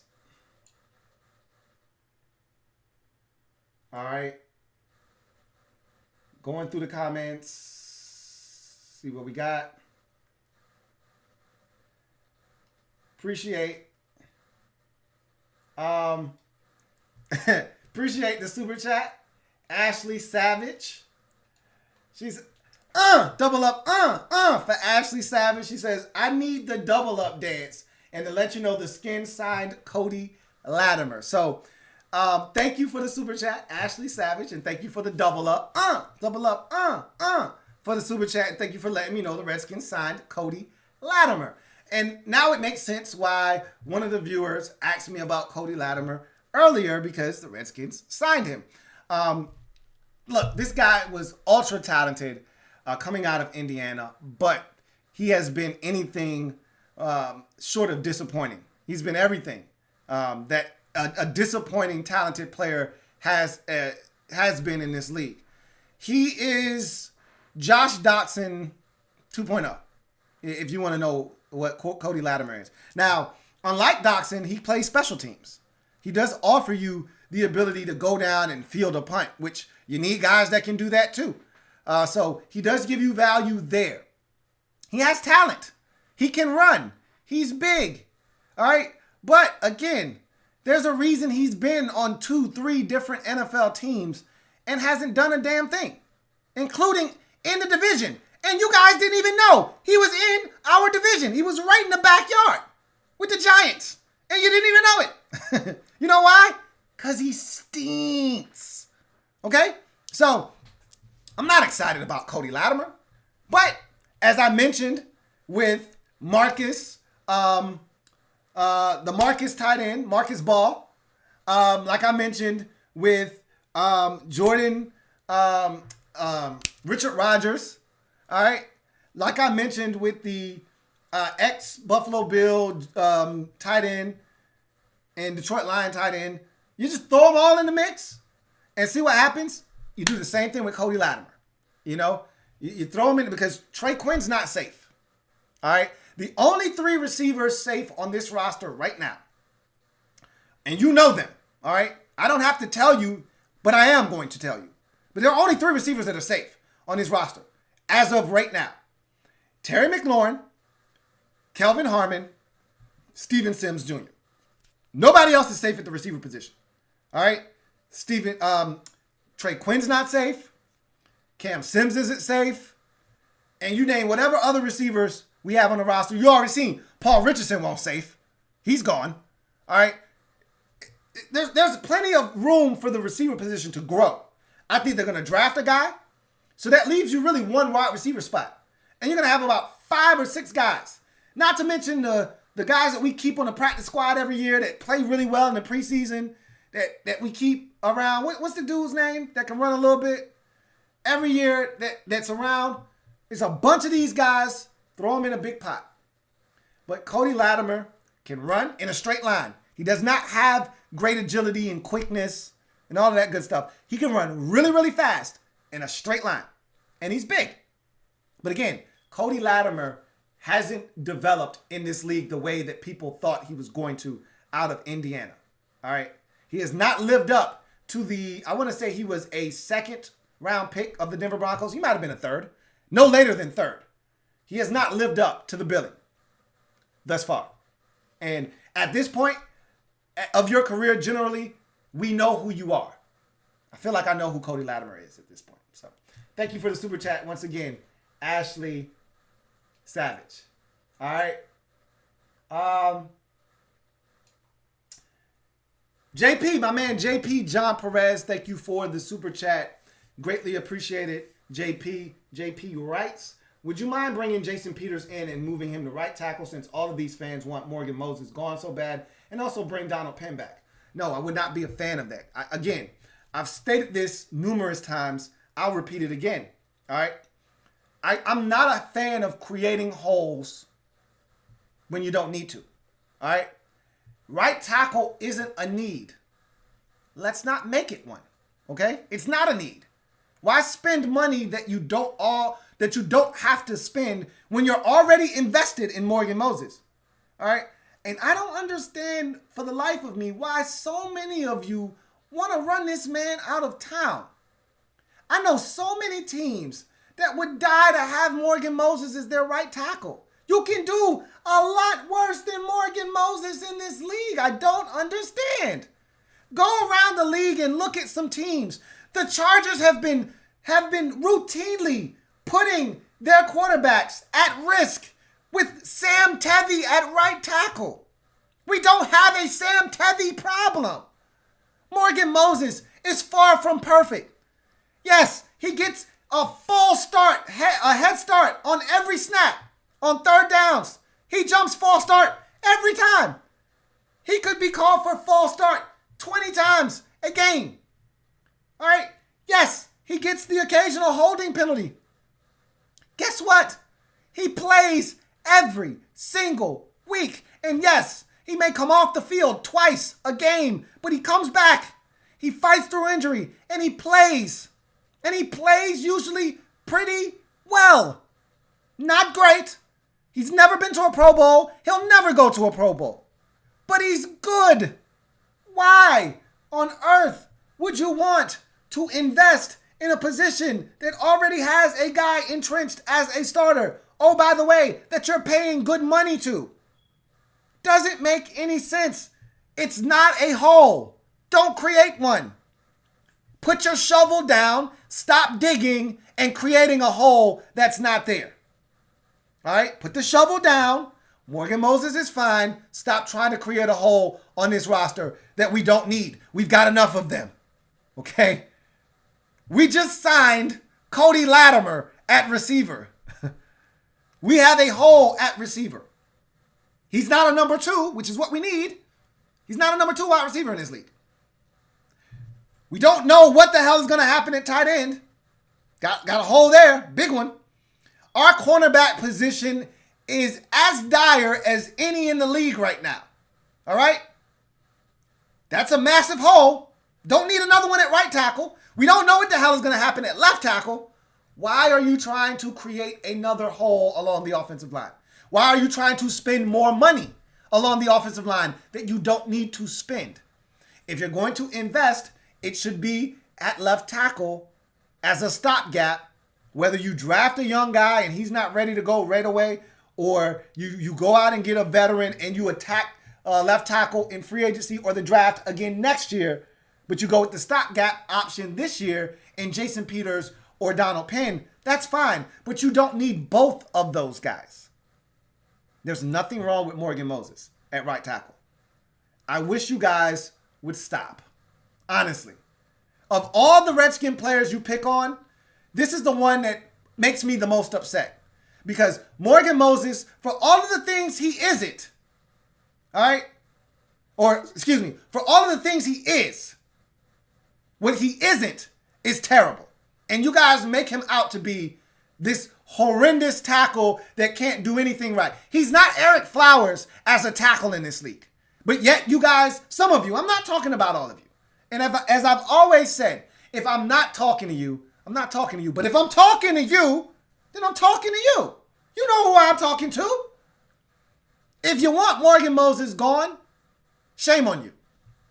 Because again, you can do much worse. It'd be one thing if we were a playoff team and we're looking to improve everywhere. And you have the ability to do that. But guess what? We were 3-13 last year. We weren't a playoff team. So I'm not interested in creating more holes in a roster that already looks like Swiss cheese. Thanks, but no thanks. Appreciate it, though. Got another super chat This one from Martin Matthews. Thank you for the super chat, Martin Matthews. Double up. Appreciate that, Martin. And my man Martin says, just in, Redskins signed Cody Latimer. We just talked about him. I appreciate you filling me in on that news as well.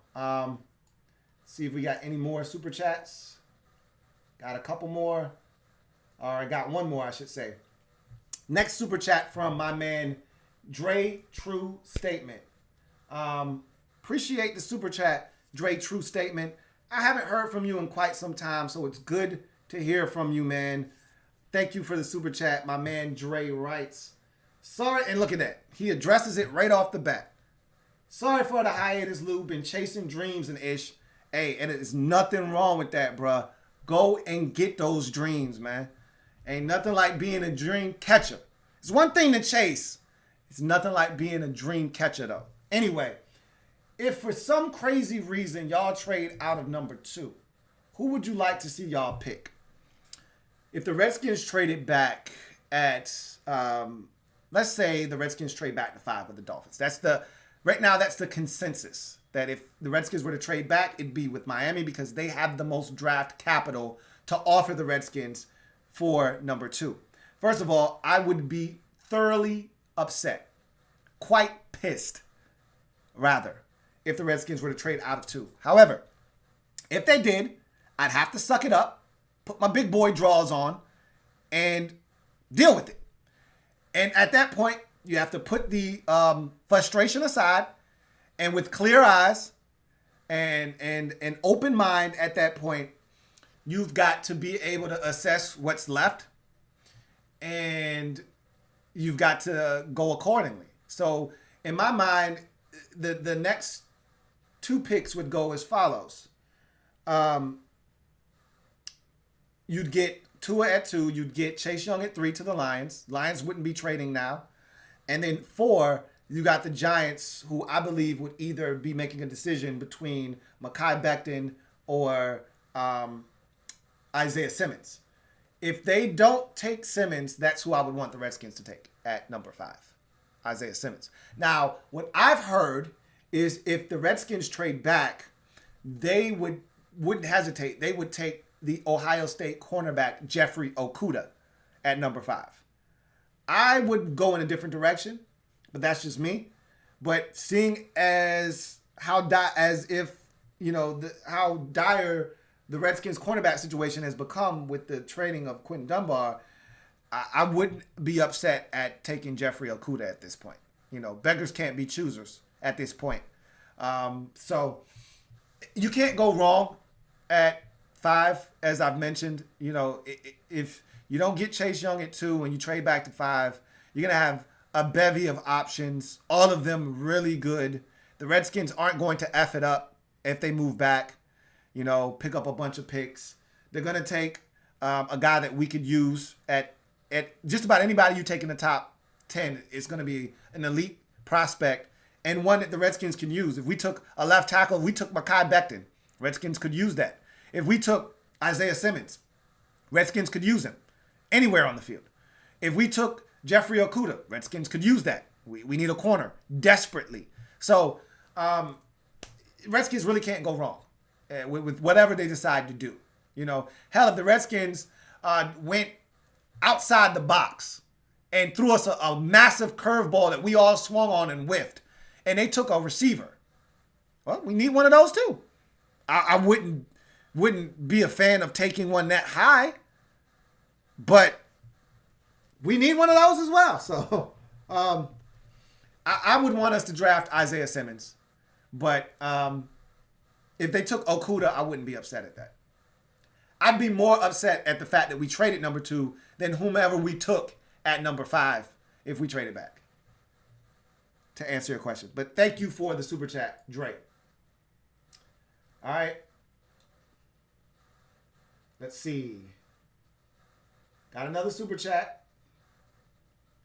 This one from my man JP. Thank you for the super chat, JP. Greatly appreciate that. Thank you so much.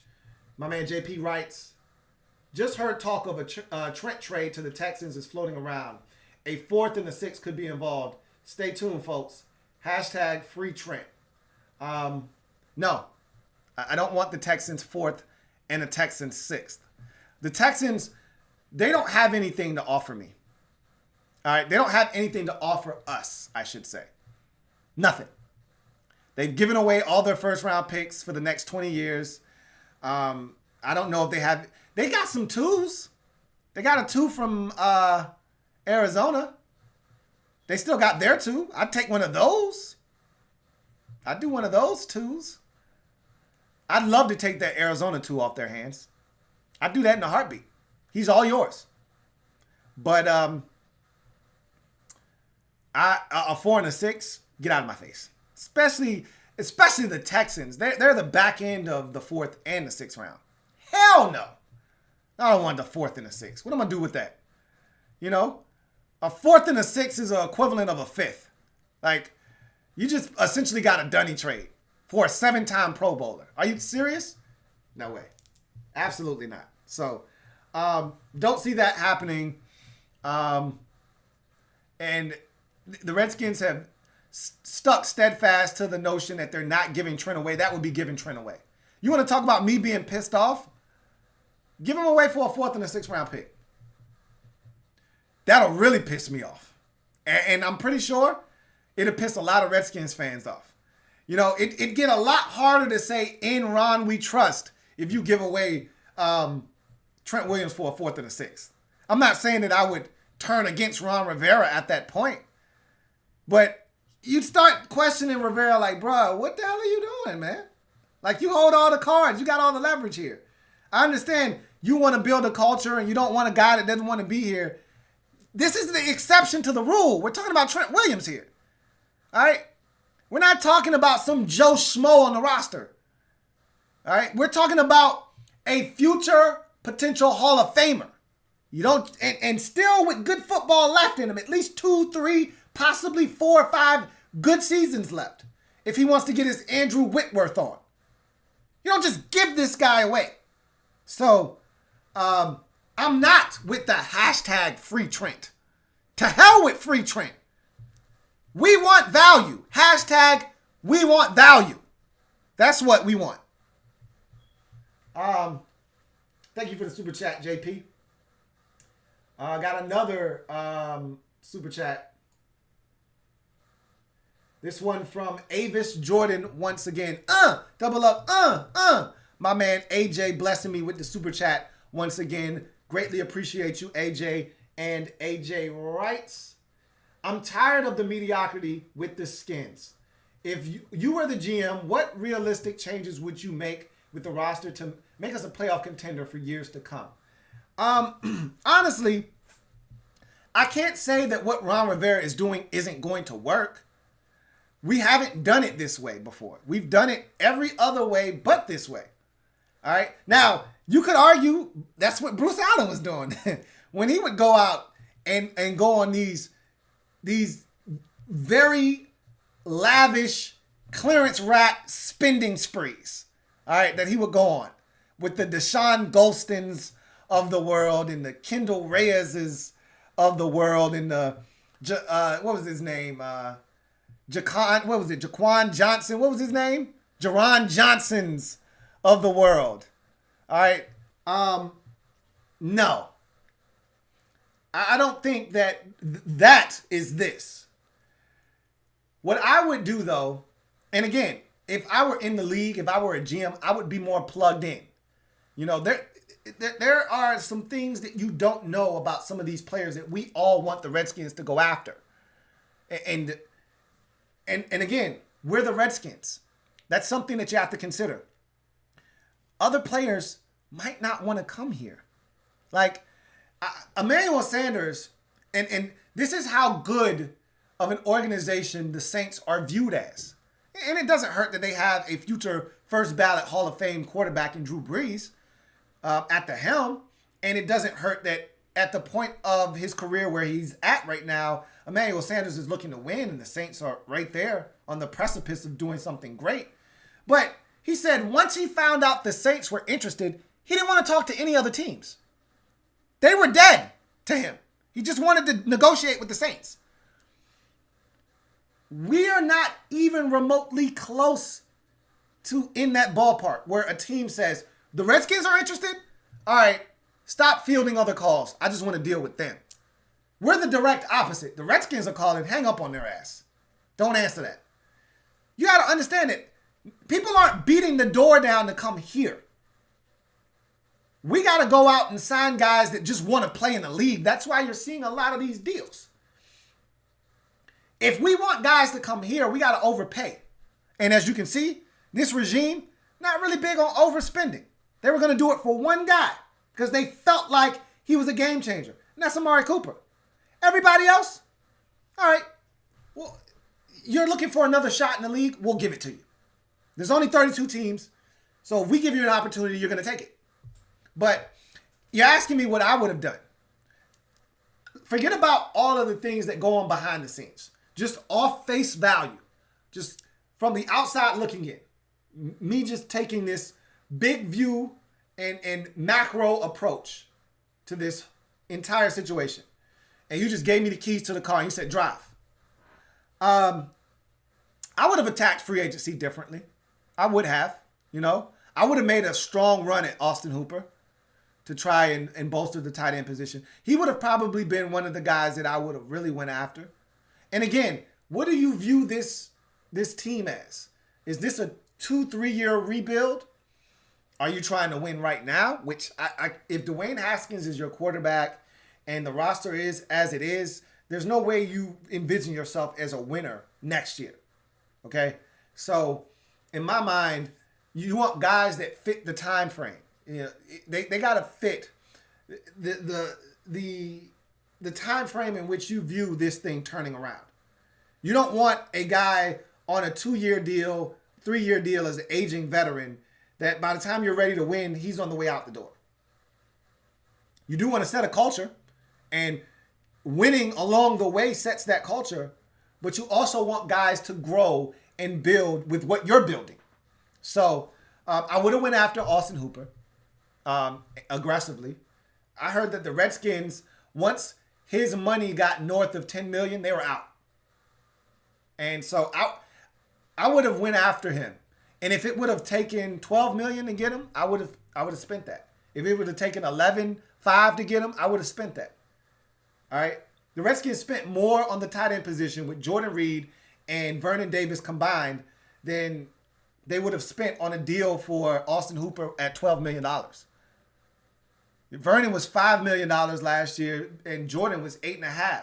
That's $13.5 million between two players. You could have spent that on one guy and felt good about it. Because we got nothing out of those two last year. Vernon, after week 1 versus Philadelphia with the touchdown, I don't know if he had any more really big impactful games. So at the end of the day, I would have went after him. I think I would have been a little bit more aggressive at corner. I think I would have tried to address it there. Personally, I would have paid Dunny. That's just me, though. Unlike Sean Springs, I don't think he's a below average corner. At worst, Dunny's a number 2 in this league. To me, that's my opinion. He's a number 2. So I would have signed Austin Hooper, or at least went after him hard. He would have had to have turned me down.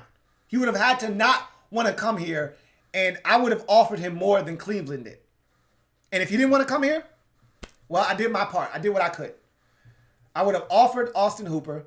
I would have re-signed Dunny. That would have taken care. I would have still signed Kendall Fuller. I would have done that. I would have been a little bit more aggressive in the wide receiver market.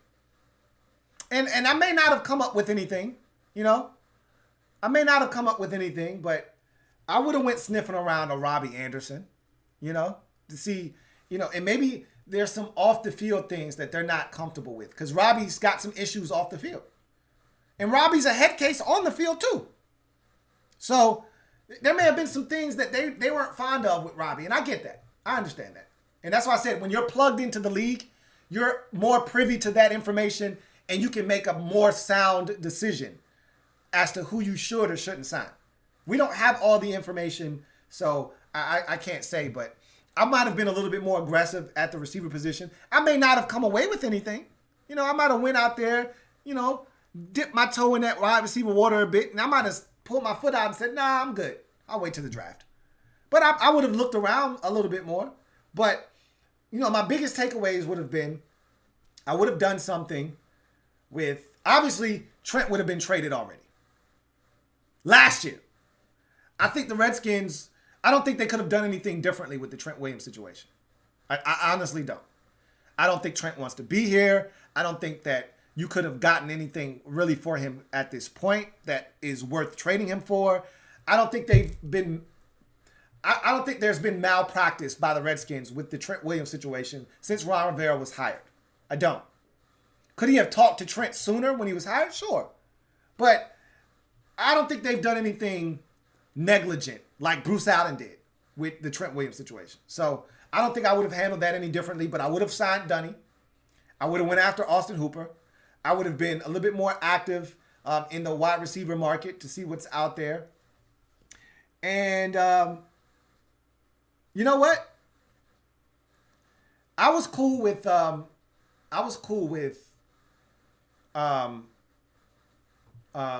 Eric Flowers leaving. I was cool with that. But I think those are the moves I would have made. And then I would have recalibrated everything. And you know what? If I didn't get Austin Hooper, I would have went after Blake Jarwin. Dallas re-signed him. And maybe he wanted to stay in Dallas. But I would have been aggressive in that way at tight end. I would not have done what the Redskins did at tight end, which is just get a bunch of Joe Schmoes. All right, they got a bunch of Jags. All right, just a guy. They got a bunch of Jags, and they're going to throw them in a pot. And you still don't have a TE1 right now. Maybe you draft one, but right now, as it stands, you don't have a TE1. I'm not comfortable with that. So that's how I would have approached things. I would have traded Ryan Kerrigan. I would have done that. Maybe Dan Snyder wouldn't have allowed me to do that because he wants him to break that sack record, but that would have been on my list of items to do. Would probably be, let's see what's out there. If there's not a good market for him, I hold on to him. It's just like that used car. All right? You've paid for that car. You own it. Yeah, it's got some miles on it, but it still runs. All right? Still gets you from point A to point B. You've put a price value on that car. You want $2,000 for it. Kelly Blue Book says this car is worth $2,500. And you say, you know what? I'll take $2,000 for it. And someone's like, nah, I'll give you 15. You're like, no, bro, I want $2,000 for it. He's like, nah, I'll give you 17. I want $2,000 for my car. Take it or leave it. If you don't want to pay me $2,000, it's okay. The car's still worth a lot to me. I can still drive it. And if you look in the market and teams are like, I'll give you a 5 for Kerrigan. Hell no.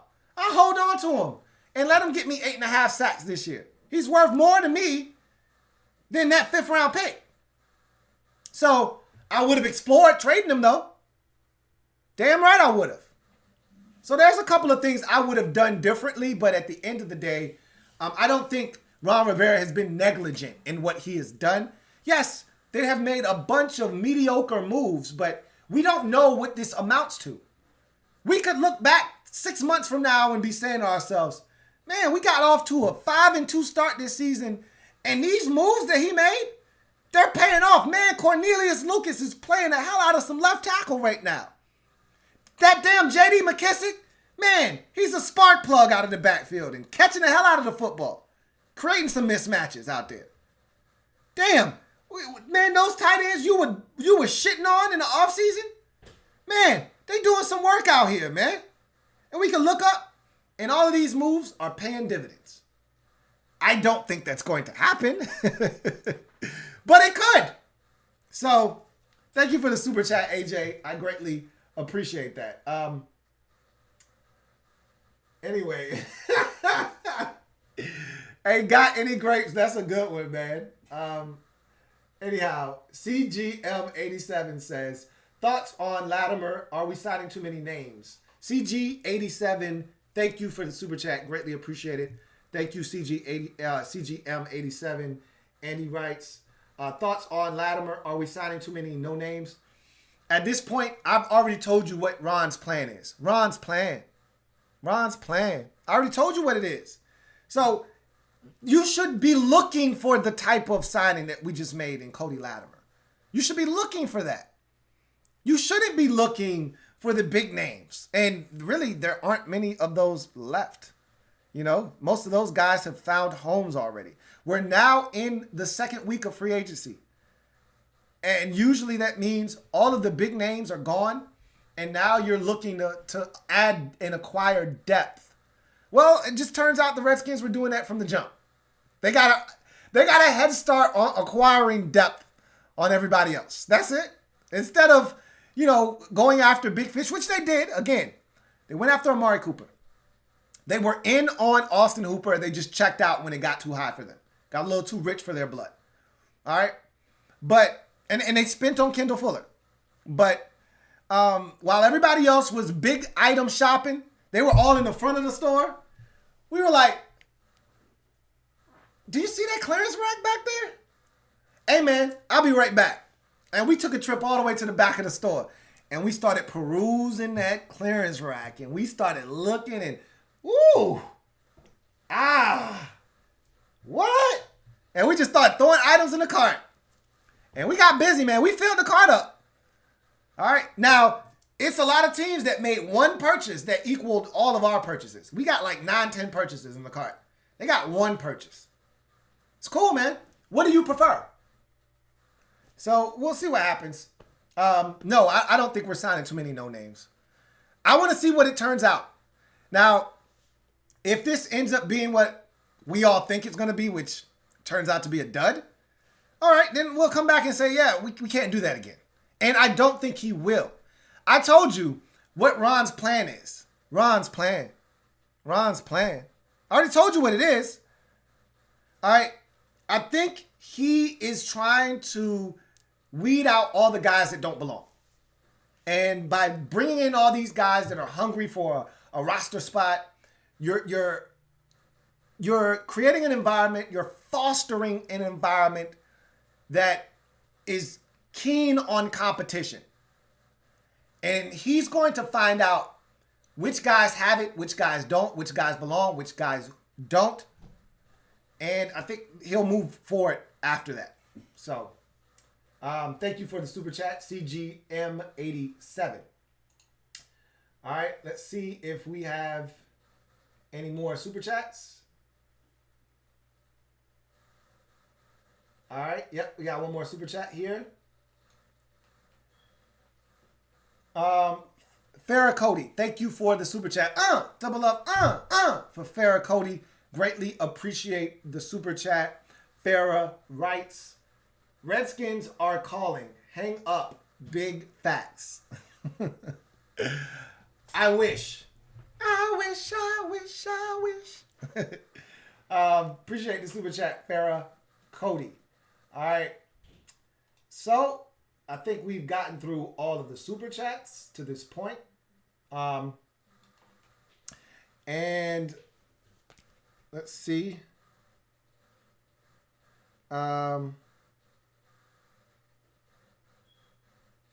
Let's see. All right. Phone lines are lit. Let me call. Had a call, missed a call. All right. So let's go to the comment section. And if we get a call, we'll answer that. I'll just start plucking out comments that I see. All right. Let's see. I don't see any comments. And I don't have any calls. So, what time is it? We're getting close to the 2-hour mark, but we're not quite there yet. Anyhow, so I think over the next week or so, and I'll give you guys some time to either hit some comments or call in. If we get nothing here and I don't have anything else to say, then we'll get out of here. But I'll tell you this. I'm looking forward to the next couple of weeks because we're gonna get, if the NFL doesn't decide to push back the draft, which it doesn't look like they're gonna do. I got a call. I'm gonna go ahead and take it. You're on live with your man Louis T. Who am I speaking with? Hey, Lou, this is Mark. I'm wondering, what do you think about the Redskins going for the wide receiver from Kansas City, Damarious Robertson? I referenced him earlier, and I like him. I think he's young. I think he's talented. He showed me something early in the year last year when Tyreek Hill went down, or I think he might have either been suspended or he went down with an injury, and they didn't have anybody else. It was just his show. And he stepped up in a major way, and he carried them early in the season. Big play after big play. I always look at that Raiders game and think, this guy has what it takes to be a key contributor on a team with a bigger role. He was like the fourth, fifth option in Kansas City, which was really good for him at that time. But if he was given a bigger role as a number two, say, on our team, or a third option, I think he would fit in really well. I like him. I like him. I like his upside. I think he's a really talented football player. And when I said I would have dipped my toe in the wide receiver pool, guys like him come to mind that I would have been interested in. But again, I could be missing something on him. There were some drops in the playoffs with him. I don't know what kind of character he has, football character. I don't know what kind of a worker he is or any of that stuff. That's the kind of information you're able to acquire behind the scenes. But just off of his talents, I would definitely be interested in him. Hey, that's what I thought of. This is the last question. Just wanted to get that out there. How come we haven't really made any moves at cornerback? Mm-hmm. Well, they have. Kendall Fuller was their big move. Good point. Yeah, at corner. I don't think they were looking to spend the kind of money it was going to take to get a James Bradbury or a Byron Jones or one of those types of guys. They were looking to spend right around $10 million, and they did on Kendall Fuller. They didn't expect to have to trade Dunny. You listen to Rivera at the combine, and he was totally sold on him showing up to OTAs and being a part of this team this year. It didn't work out, so now that creates a little bit more of a void at corner. But I thought they probably felt good about their situation. If Dunny was here, with Fuller added to the mix, and Moreau, and Jimmy Moreland, and then you add another guy via the draft or two, I think they felt good about their cornerback situation. Now, all of a sudden, it doesn't look as good. Thanks, Lou. Keep doing what you're doing, man. Have a nice time. Hey, appreciate that. You do the same. All right, man. All right. So, got some super chats now. All right, this first one from JP Lavecchio. Appreciate the super chat, JP. Greatly appreciate it. My man JP Lavecchio says, what do you think Ron's plan is? LOL. I did a whole video on that. I'm not going to rehash that here. I will just give you some cliff notes, though. Competition. Getting as many guys in to compete. 2 to 3 year rebuild plan. And then find your core guys, move forward. If you want the extended version, the video is in the archives. Go check it out. Ron's plan is definitely on the channel, so check it out. But I appreciate the super chat. But this is, to me, all a part of his plan. It took me a while. I told you, I had an epiphany when I figured out what I think Ron's plan is. And he's executing it. If this is, in fact, his plan, he's executing it. I can't say beautifully, all right, because I don't know how it's going to turn out. Like, again, Richard Rodgers and Cody Latimer don't get me excited. They don't. And Cody Latimer could come in here and light it up. He could. He's got talent. All right, let me stress this to you. He's big. He's fast. He can play. He's got talent. It just hasn't manifested itself in the NFL, where the guys he's playing against are also big and fast and talented. And if you don't outwork them, if you don't find a way to create a niche for yourself in this league, you're going to be minimized. And to me, he got here and he was minimized. So we'll see what happens with him. but he hasn't been the guy that a lot of people thought he was going to be coming out of Indiana. So we'll see. Thank you for the super chat, though, JP. Jared Washington, thank you for the super chat. Greatly appreciate it. Jared, thank you for the super chat. My man Jared writes, if we were able to get a second round pick out of Trent, what team would be able to give us, what team would be able to give use to what we want? So essentially what you're asking is, what team could we get a second round pick from for Trent? It's tough. The Cleveland Browns come to mind. They still need a left tackle. They signed a right tackle in free agency, but they still need a left tackle. They're interested. I talked about Arizona. They're no longer, to me, in the discussion after they traded away their second round pick for DeAndre Hopkins. I don't think they're in the market, and they still hold the number 9 or 10 pick, 8, somewhere in there. They've got a chance to take a tackle early in the draft, so I don't think they're interested in paying Trent Williams what he's looking for, nor giving up the draft capital. The Jets continue to be a name that's thrown out there. They've done a ton along their offensive line in free agency. I'm not even sure if they feel like they need to do anything at left tackle, but I can tell you this, all the guys they've signed, none of them are the caliber of Trent Williams. So we've talked about them. I don't even know how interested they really are. But the Jets are another team. And remember, when I talked about teams in the second round, the Jets were as far back as I was really willing to go. Remember, there were 3 teams. Remember the Trent video that I did about trading Trent and the teams that I thought were viable candidates? I talked about the Jets at 48. I talked about the Browns and the Cardinals in consecutive picks. Cardinals were at 40. The Browns were at 41. And I would have taken any of those 3 picks. I didn't want to go any further back than the Jets at 48. The Texans were a team that, interestingly enough, was still interested in Trent. And, a second rounder from them would have been back end of the second, 54 or something like that, 56.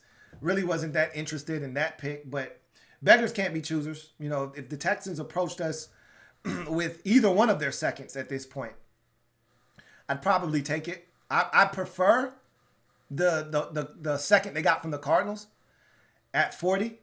And that'd actually be a shrewd move by Bill O'Brien to take that second that they netted in the trade for DeAndre Hopkins and flip that into Trent Williams.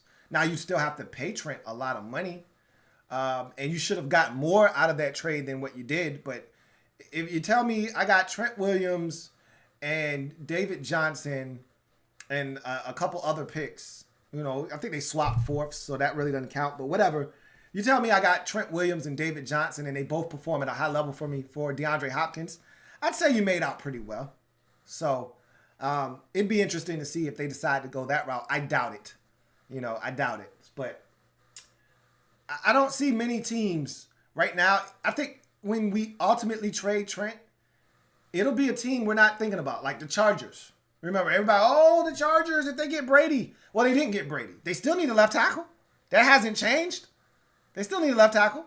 I was banging the Los Angeles Rams drum hard. Well, they re-upped with Andrew Whitworth. So that's off the table now. So we'll see what teams emerge. But it could be a team off the pace like the Chargers. But more likely than not, it's going to be one of these teams we've been talking about the entire time. The Browns, the Jets, the Texans. One of those types of teams. So we'll see what happens.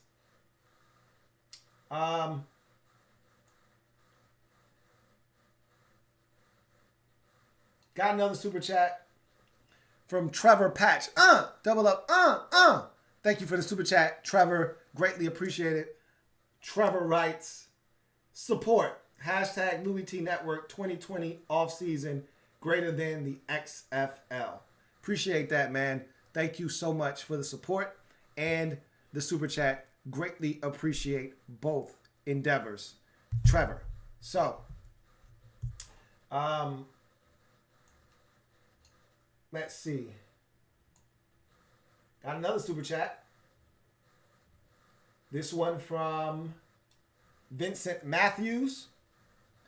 Thank you for the super chat, Vincent Matthews. Greatly appreciate that. Vince writes, I like what River Ron is doing. I don't have a problem with it. I can't say that I like what he's doing. I'm not upset. I'm not glad, but I'm not mad either. All right. At the end of the day, I'm curious. I understand what he's doing. Doesn't mean that I like what he's doing, but I understand it. Now I want to see it put into action, and I want to see what it yields us. But it's okay to be skeptical. You can support and be skeptical at the same time. Those two things can coexist. All right? You can be like, man, I'm not quite sure, but I'm going to follow this blindly. It's called religion. People do it all the time. Not quite sure, but I believe. So we're going to see. I don't necessarily like what he's doing, but I'm intrigued by what he's doing. I want to see what it yields us. If this plan that I think he has actually works. So, for whatever that's worth. All right. Got a call. I'm going to go ahead and take it. You're on live with your man, Louis T. Who am I speaking with? Hello? Hello? Lou. What's going on? How you doing? What's going on? How you doing, my man? I'm doing well. About yourself? I'm doing well. Okay. So, I've got like 4 things I want to talk about, okay? First of all, I want to talk about Trent's deal. You know, I've always had this conversation with you several times, telling you how I feel about Trent. Since last year, I don't know why people still support him. It's been clear to me from the very beginning that he was a fraud. And whatever he was doing was because of money. It wasn't because of anything else. Mm-hmm. But nobody ever wants to listen to me. Mm-hmm. So, well, that was that. Now, he wants to play bully ball with the team. Mm-hmm. If the team is as petty as I am, they will hold him so tight and not let him go till we get exactly what we want to get. Mm-hmm. Because he messed up this team's luck last year. I'll tell you the biggest part of the reasons why I feel like we didn't do really well last year was because Trent's issues with the team. That's one big thing. It was one of the big reasons why we didn't do too well last year, because there was so much drama before the season, and I've never seen any team do well when, you know, they've gone through a lot of drama before, right? Right. So, number one culprit I blame in whatever happened last year was Trent. Okay. The second topic I want to talk about is, it's about the fans, right? Mm-hmm. And how we are all up in arms, acting like, oh, you know, Ron, what's he doing, all that. No, we all have to be patient, okay? Right. Whatever he's doing, he knows what he's doing. Give the guy a chance. Let him do what he does. If it works out, fine. If it doesn't, who cares? We'll find another way to make things work out, right? That's one thing I want to talk about. Mm-hmm. And also, with you, I remember before even you started the whole thing, you were talking about, you know, Kirk Cousins stuff, man. Just drop that Kirk Cousins thing. You know I'll always fight you over Kirk Cousins, man. Yep. Always. Forget about that guy, man. He's done. Let him go. He's done. That's it, okay? Well, hopefully, the last thing. I said 4 things, right? Yep. The last thing is, I feel like you are so right when it comes to Ron's plan. You're absolutely right. I think all he wants to do is competition. Mm-hmm. So he's bringing at least, so how many people do you have so far? Like 12 people? Yeah, I think Cody Latimer, I think he might have made it 13 tonight. Exactly. So what he's trying to do is, you know, you were talking about Bruce Allen bringing, you know, going to the like the rack. Yeah, the clearance rack. Right. You just came out with like 3 or 4 people. But this time around, we've come up with 13 people. And I don't even think we're done yet. So maybe 15, 16. They'll probably have more people come in to compete. Yeah. To the stats. But the biggest difference between what Bruce did and what Rivera's doing is Bruce was bringing those dudes in to be key contributors. Like, Bruce would pay that dude, Stephen Paya, 3 years, $40 million. And you're like, really? For Stephen Paya? Seriously? We doing that? And that guy would not pan out, and you'd be paying him money, and you'd be like, whoa, you're killing us here, bruh. He'd bring in Andre Roberts. You know what I mean? So I do. That's not what they're doing. These are low risk, potentially high reward. Yeah. And that's exactly what we did in the draft last year. Remember, the players we took were not players that were sexy, but everybody said, you know what? This is actually very smart. This is a smart thing this team is doing. It might actually work well. And guess what happened? It worked well. So I'm thinking that Kyle, doing what he's doing right now, they have a plan. You understand? And by Kyle, I mean our new GM. Not really GM, but I know you know what I mean. Yep. Yeah. So they have a plan. They want people to come and compete. And whoever wins, you win. The best will survive. Whoever doesn't do well is out. So that's it. That's all I want to talk about, man. Thanks. Hey, take care, man. Appreciate you. I appreciate you too, man. Take care. Likewise. All right, bye. All right. Got another super chat. I'm going to go ahead and take that. It's from my man, Martin Matthews, Double M. Appreciate you, Double M. Double up, If not, triple for you. It's one of the two. So we just going to do both. Appreciate you, Double M. He writes, hey, Louie, with all of the average talent signings going on and being projected to not win a lot of games, what do you think will be the expected or acceptable record to be? Nothing has changed for me. I told you that I had lowered expectations going into this season. Like, Ron wasn't going to come in, wave some type of magic wand, and we were going to go from 3-13 to 13-3 or 10-6. I told you that I felt like best case scenario, it's an 8-18. I think it's more along the lines of 7-9, 6-10. I don't think we're not going to be 4-12, 5-11. We're not going to be terrible, but we're not going to be bad enough to get a top 10 pick. I'll say that. When we're done, we're going to be drafting 11th, 12th, 13th, somewhere in there. Pretty much every year of Jay Gruden that we didn't make the postseason outside of year one where he was terrible.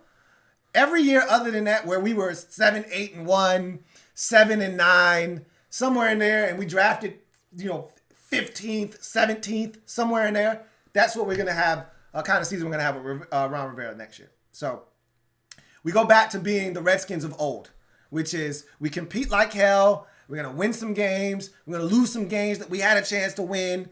And when it's all said and done, dust settles, smoke clears, we're 3rd or 4th in the NFC East, and we're 6-10, 7-9. And that's what I think for the first year of Ron Rivera. But we're going to be encouraged by what we saw. We're going to feel like we got some players that we can win with.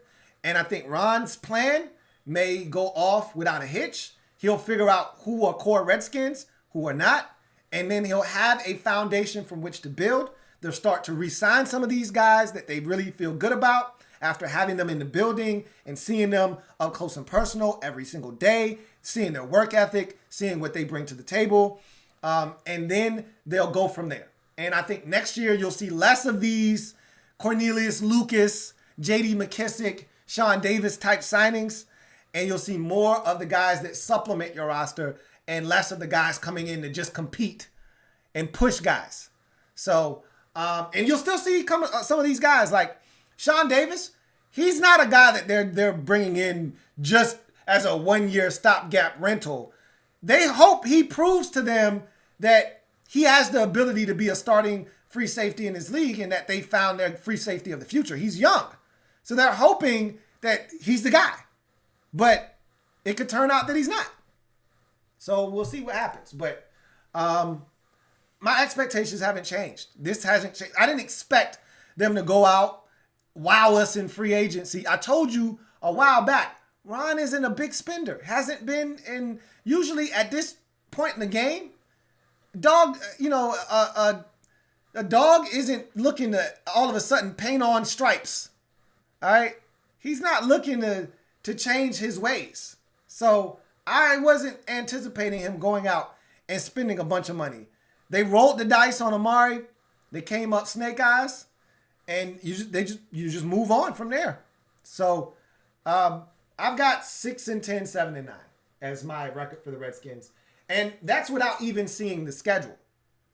You know, we could get another murderer's row type schedule. Remember last year? You were like, damn, we could come out of the gate 0-5. What did we do? Jumped out of the gate 0-5.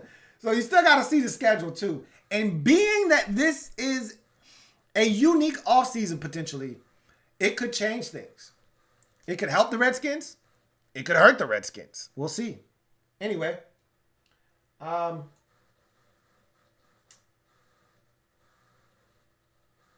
right. Got a call. Going to go ahead and take it. You're on live with your man, Louis T. Who am I speaking with? What's going on, Louis? JP. Finally, I got in. How's it going, man? What's going on, JP? I'm good. Listen, I had a chance to. I've been watching most of the show. A lot of drama going on with Trent Williams, man. I just want us to rid us of this headache and get him out of here. But at the same time, I want value from him. You know what I mean? Yeah. I hear everyone that wants him gone and is ready to. I'm ready for this thing to be over. But at the same time, I'm not ready for this to be over to the point where I'm willing to take less than what I feel like his value is. And at this point, I'm not moving. I feel like the Redskins need to get a second-round pick or something equivalent to a second-round pick. And whether that comes in the form of 2 picks that equal a 2, or a pick and a player that equals a 2, or, 2 players, even though I don't think the Redskins are looking for 2 players. I think they want some draft capital, something they can sink their teeth into. Whatever the case may be, I want what I think the Redskins and I deem to be fair compensation for Trent Williams. And I think that's, at this point, really, it's a first-round pick. But you're not getting a first-round pick. And we've accepted that. So the next thing is the second, and I don't think they should move off of that spot. And if you can't get that, like I said, the Redskins hold all the cards, and he can be as disgruntled as he wants. He's going to have to show up and play to get to free agency. I know you don't, if you're Ron Rivera, you don't want your first year of your coaching tenure with your new team, when you're trying to change the culture, you don't want it marred by a guy that doesn't want to be here, a high-profile guy that doesn't want to be here at that. But at the same time, it's about business, it's about principle. And you got to be able to show you're not just going to roll over. Guys can't force their way out of here. Dunny got out of here because he wasn't worth dealing with. Trent Williams is worth dealing with. And if you can't get what you are supposed to get for him, then it is what it is, and he just has to suck it up and be here. Oh, yeah, absolutely. There was, okay, I want to get Trent out of here, but at the same time, I want value. I'm not going to get no more than a second, maybe a third.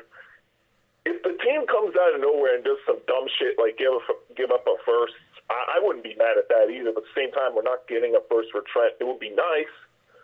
But at the same time, the most I think we're going to get is maybe a second or third for Trent. The one thing that will really piss me off is we let him leave in free agency for absolutely nothing.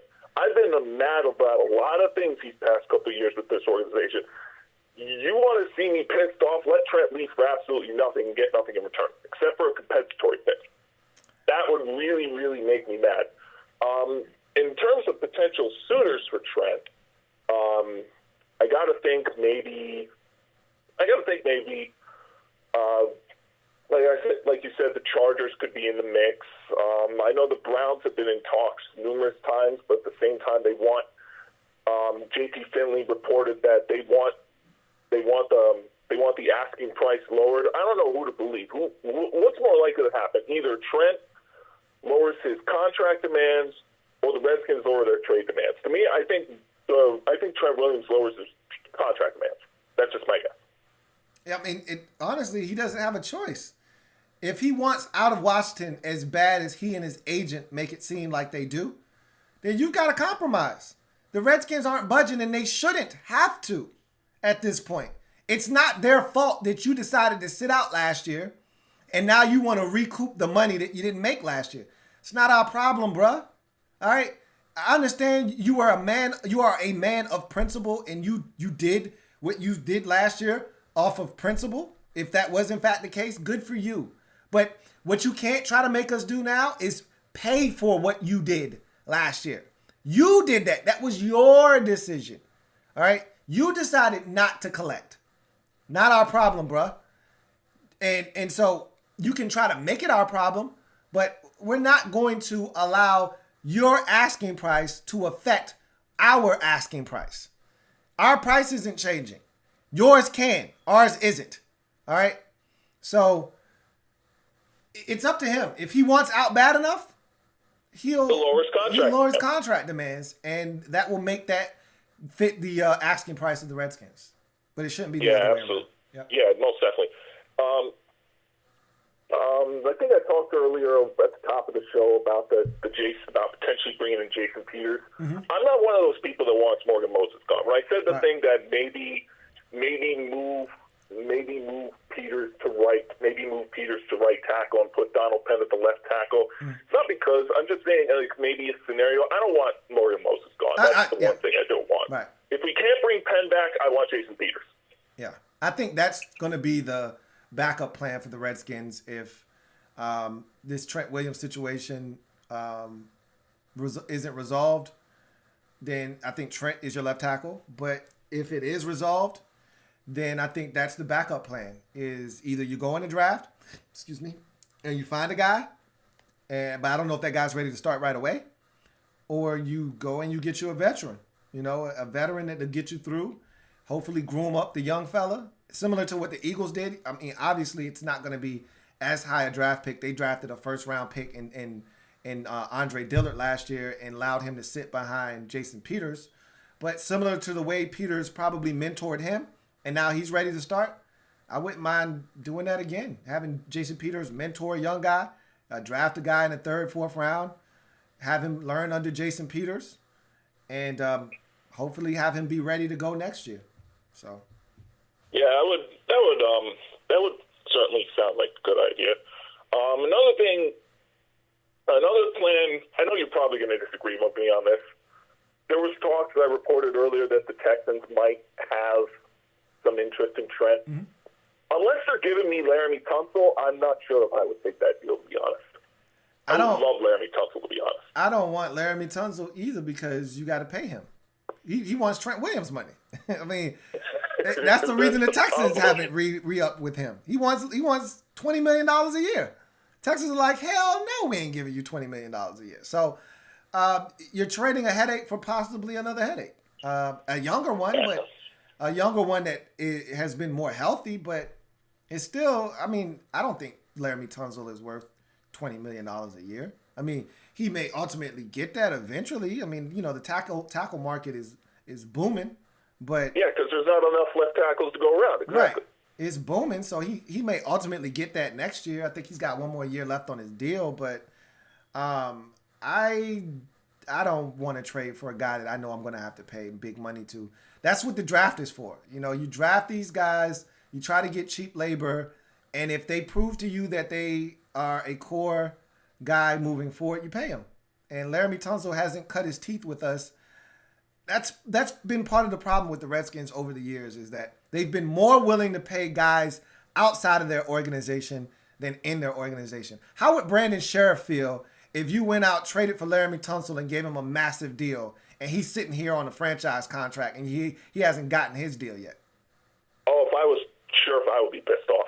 Exactly. That's part of the reason. I mean, Dunny was already acting belligerent before, but the thing that probably set him over the top was Kendall Fuller getting a deal, and he's sitting here on a $3.5 million deal, and he's like, "What the hell, man?"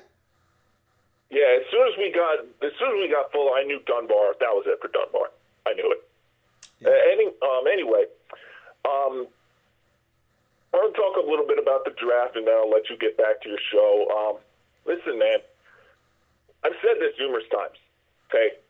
And I want to, and I'm talking, and I'm not talking to just, and I'm not talking about you. I've been trying to tell Redskins fans this for months. I understand, and I'm talking to all Redskins fans out there who are watching. Mm-hmm. I understand one guy isn't going to come in and change this organization. I understand that. But Chase Young is a difference maker. He is a game changer. He makes everyone around him better. I don't understand what the vendetta is with this fan base against Chase Young. Do you not want a talented edge rusher who is a generational talent? I just don't understand. I understand that people have their opinions. I get that. At the same time, this man could come in and he can make our defense legit. I understand that it's a work in progress. We're not ready to win right now, but this man, Chase Young, is so good. I want him so bad with the second pick of the draft. To me, the draft is a success if we draft Chase Young. Anything other than that, and it's failure. That's just my opinion. Hey, I'm gonna take that one off the air. I appreciate you, JP, but I agree with you. Just know that I agree with you, man. Oh yeah, thank you, Lou, man. Have a good night. Likewise, appreciate you. All right. So I'm gonna piggyback. I got a super chat. I'm gonna take that. I'm gonna piggyback off of what JP said real quick before I take the super chat. And JP referenced Chase Young, and this is the argument that the people who want to trade the number 2 pick have, and I understand the argument. I don't care. Okay, it's really simple. It's logical. It makes sense. Okay. I just told you earlier in the program, we have a bunch of holes on this roster. It's a Swiss cheese roster, which is why Ron Rivera is bringing in everybody under the sun to compete, because nothing is etched in stone.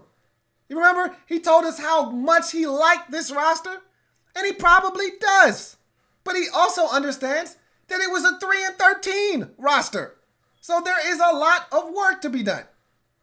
That being said, if I'm a Redskins fan and I don't care about Chase Young, but I see the potential that this number 2 pick can net us, I'm going to think that with all these holes that you speak of, why not just trade back, pick up a bunch of picks, and fill a lot of these holes with good football players? It makes sense in theory. But guess what? That's not how this works. That's not how any of this works.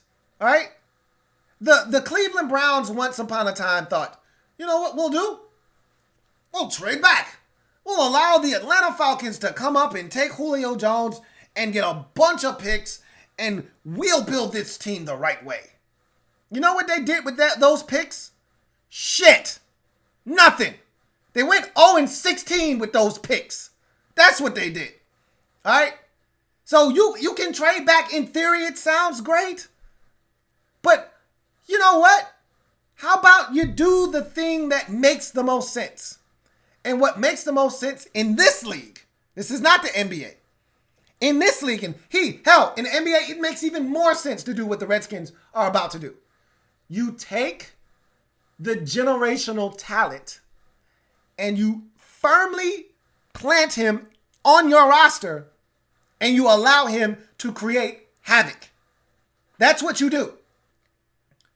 Von Miller single-handedly took that Denver Broncos defense and made them next level. And because of Von Miller and his dominance, they won a Super Bowl. Did he do it on his own? No. But he made everybody on that team better. And hell, he even made guys around him money. Malik Jackson. Does he make that money that he made in Jacksonville without Von Miller? Hell no. What about Derek Wolfe? Does he make the money he made without Von Miller? No. Okay? They don't even come close to winning a Super Bowl without Von Miller. DeMarcus Ware came on that team. He was made better by Von Miller because he was on the other side. They couldn't double team DeMarcus Ware. So he got one-on-ones and he ate them up. Yum, yum, eat them.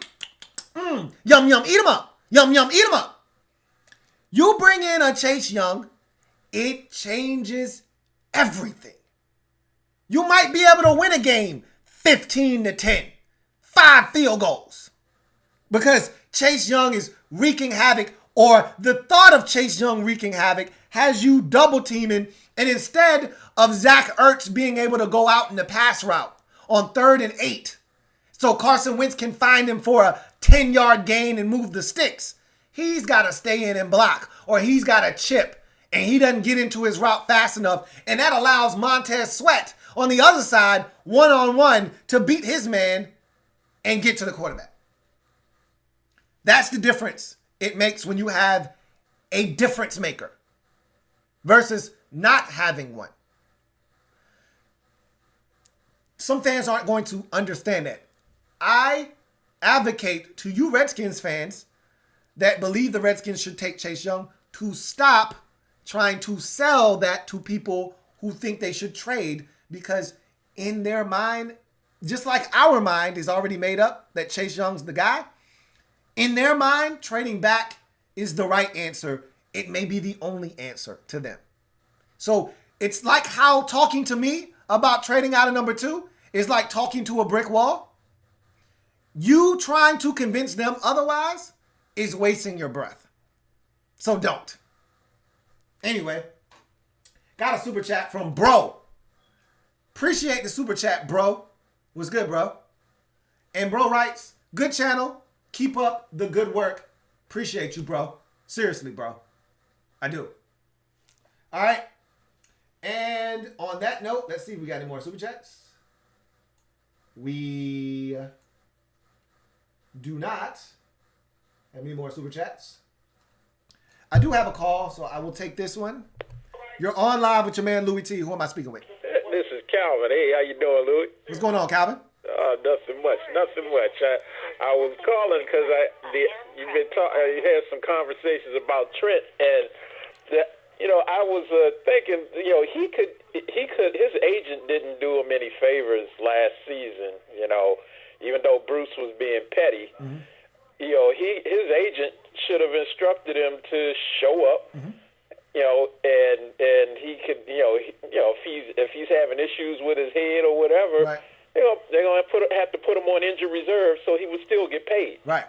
The same thing for this year. If he's not traded, you come in, you report.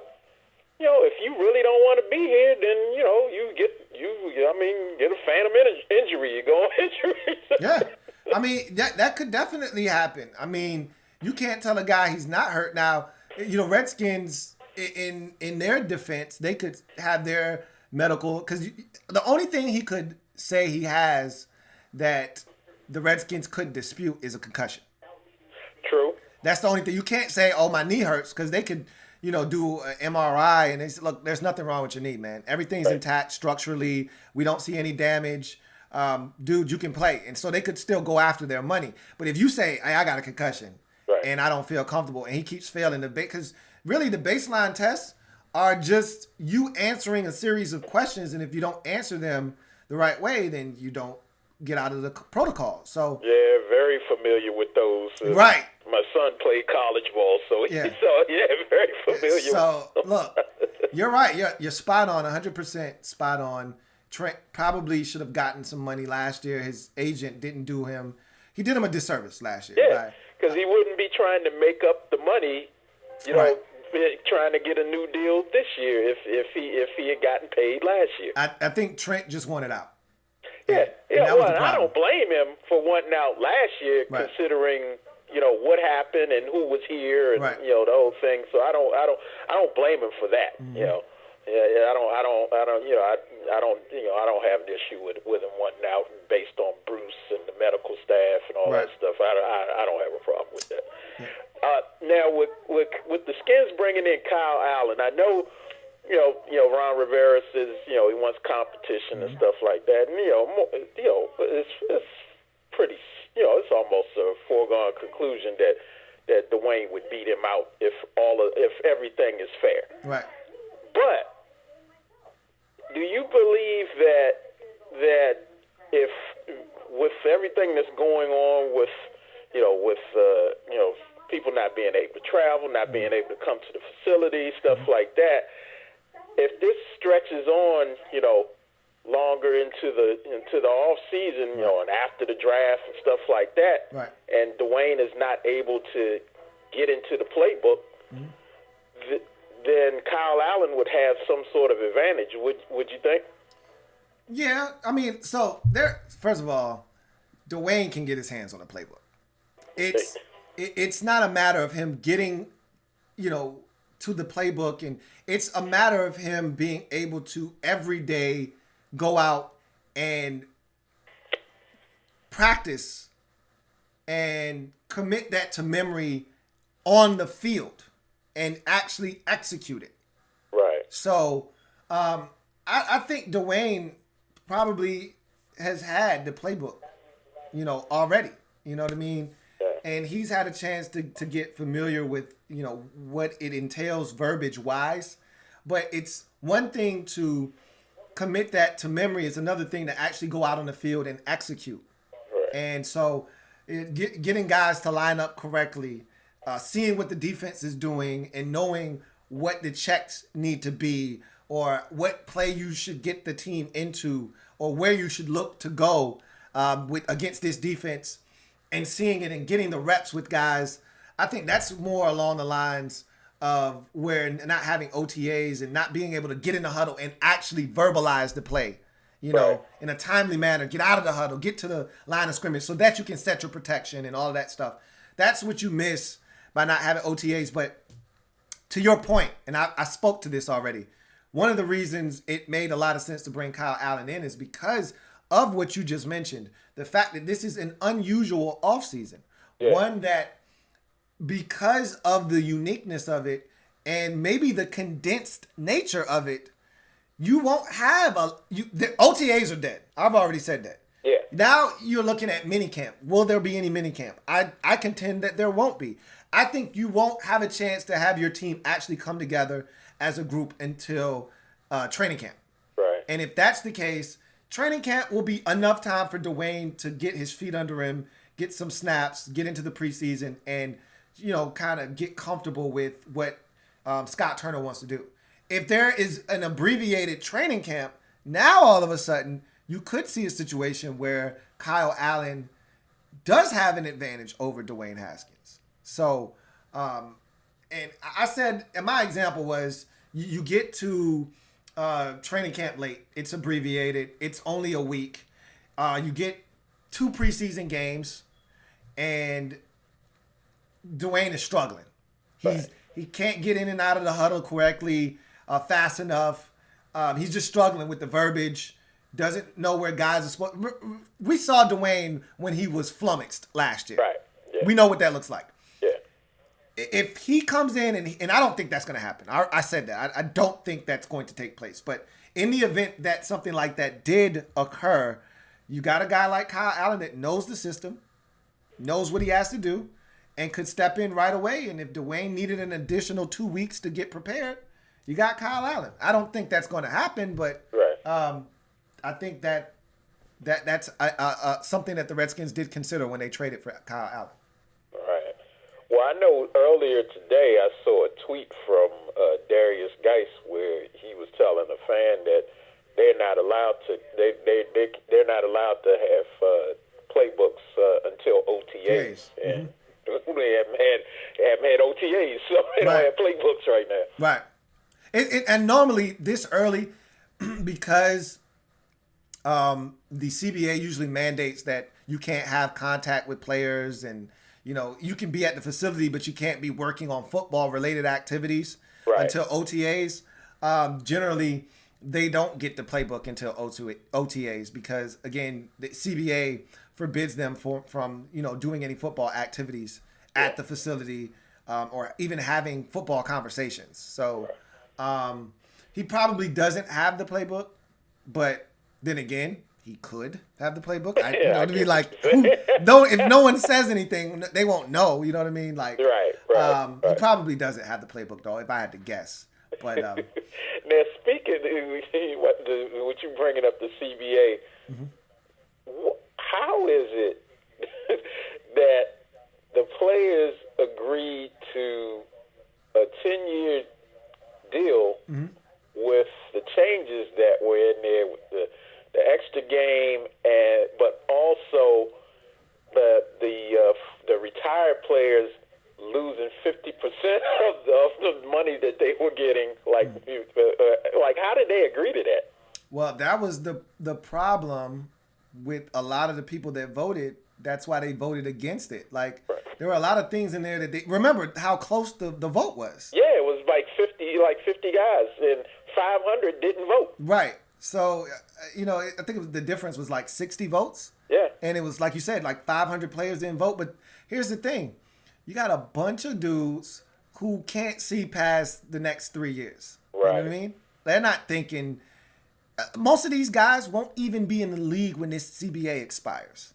Yeah. You know what I mean? They're not thinking about the guys that have been out of the league 5-6 years, or guys that are gonna be out of the league in the next 2 years. They're thinking about themselves. Yeah. So if this thing benefits me right now, I'm gonna vote for it, and the next crew can come along and change it to benefit me. Yeah. But at the end of the day, I just care about me and my family and my situation, and if it helps me to vote yes for this CBA right now, I'm going to vote yes. And that's what a lot of these guys did. But that's why you saw J.J. Watt and Aaron Rodgers and some of those guys opposed, because they know my career is almost done, and I want to make sure that, I'm good after my career. And look, they made a ton of money. They should be fine. You know what I mean? Yeah. It's not the J.J. Watts and the Aaron Rodgers of the world that's going to be impacted. It's the guys that played in the league 4 or 5 years. They need the health care, and they need some of the assistance that you get from the league after your career is done, and that's not going to be there for them. No, it's not, and I can't believe DeMaurice Smith didn't have the players having dental coverage until this CBA. It's amazing some of the things that, as a player, you're not worried about. I can afford my own dental coverage, so I'm not. Of all the insurances, dental is the cheapest of all. Yeah, it is, but it's just amazing that it wasn't accurate. It wasn't. I know. I get where you're coming from. I mean, usually that's standard practice in any line of work. You know what I mean? Any union. What is he doing if he's not paying attention to that type of stuff? I mean, the players were more concerned with one other thing. Do you have a guy in the draft that you specifically, as a sleeper, you'd love for the Skins to get? I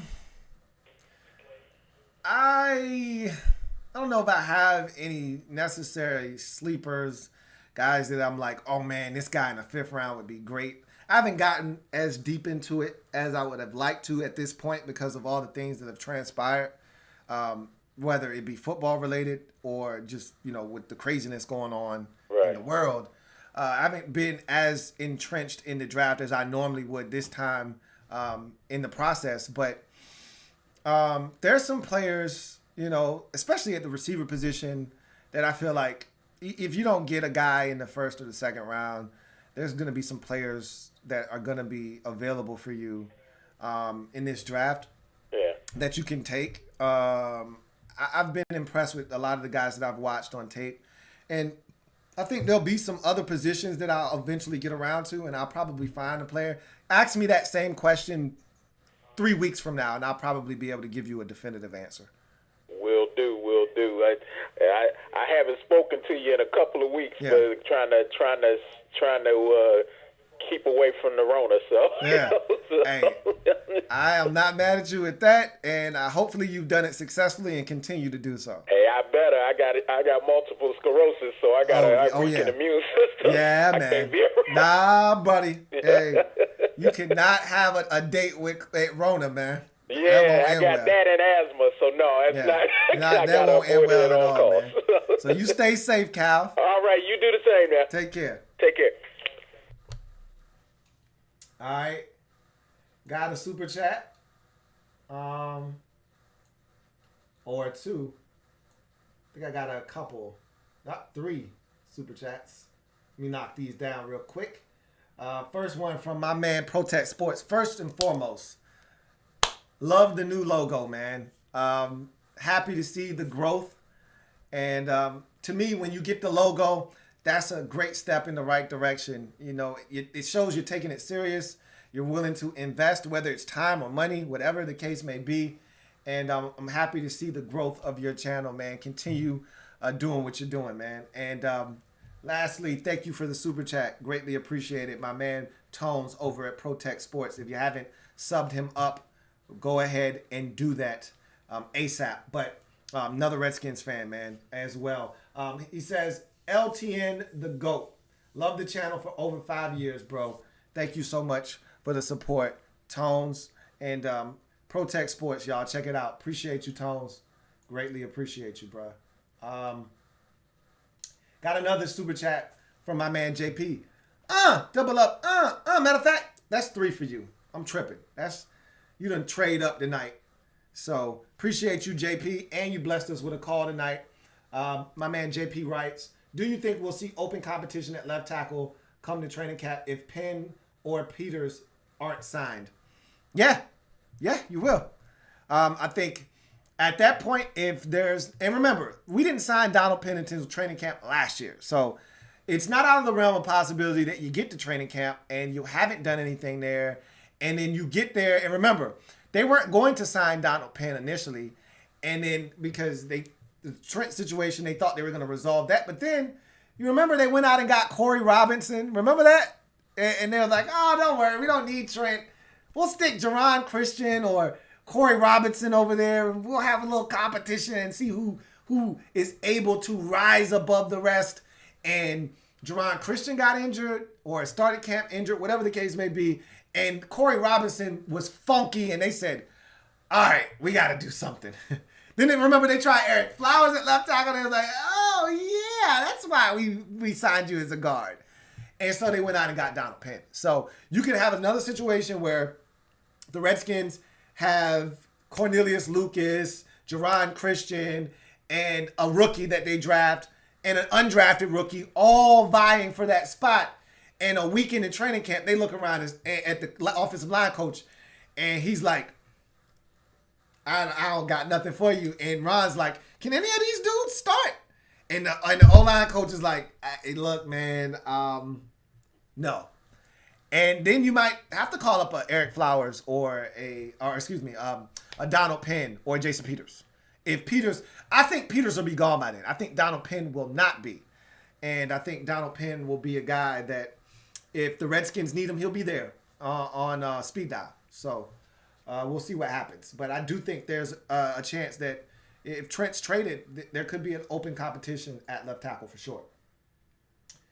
Got another super chat. This one from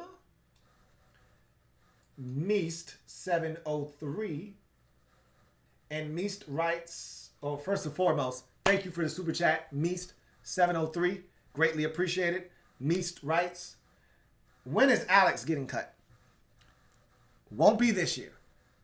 Think the earliest the Redskins can get out of Alex's deal, the first exit ramp, is next year.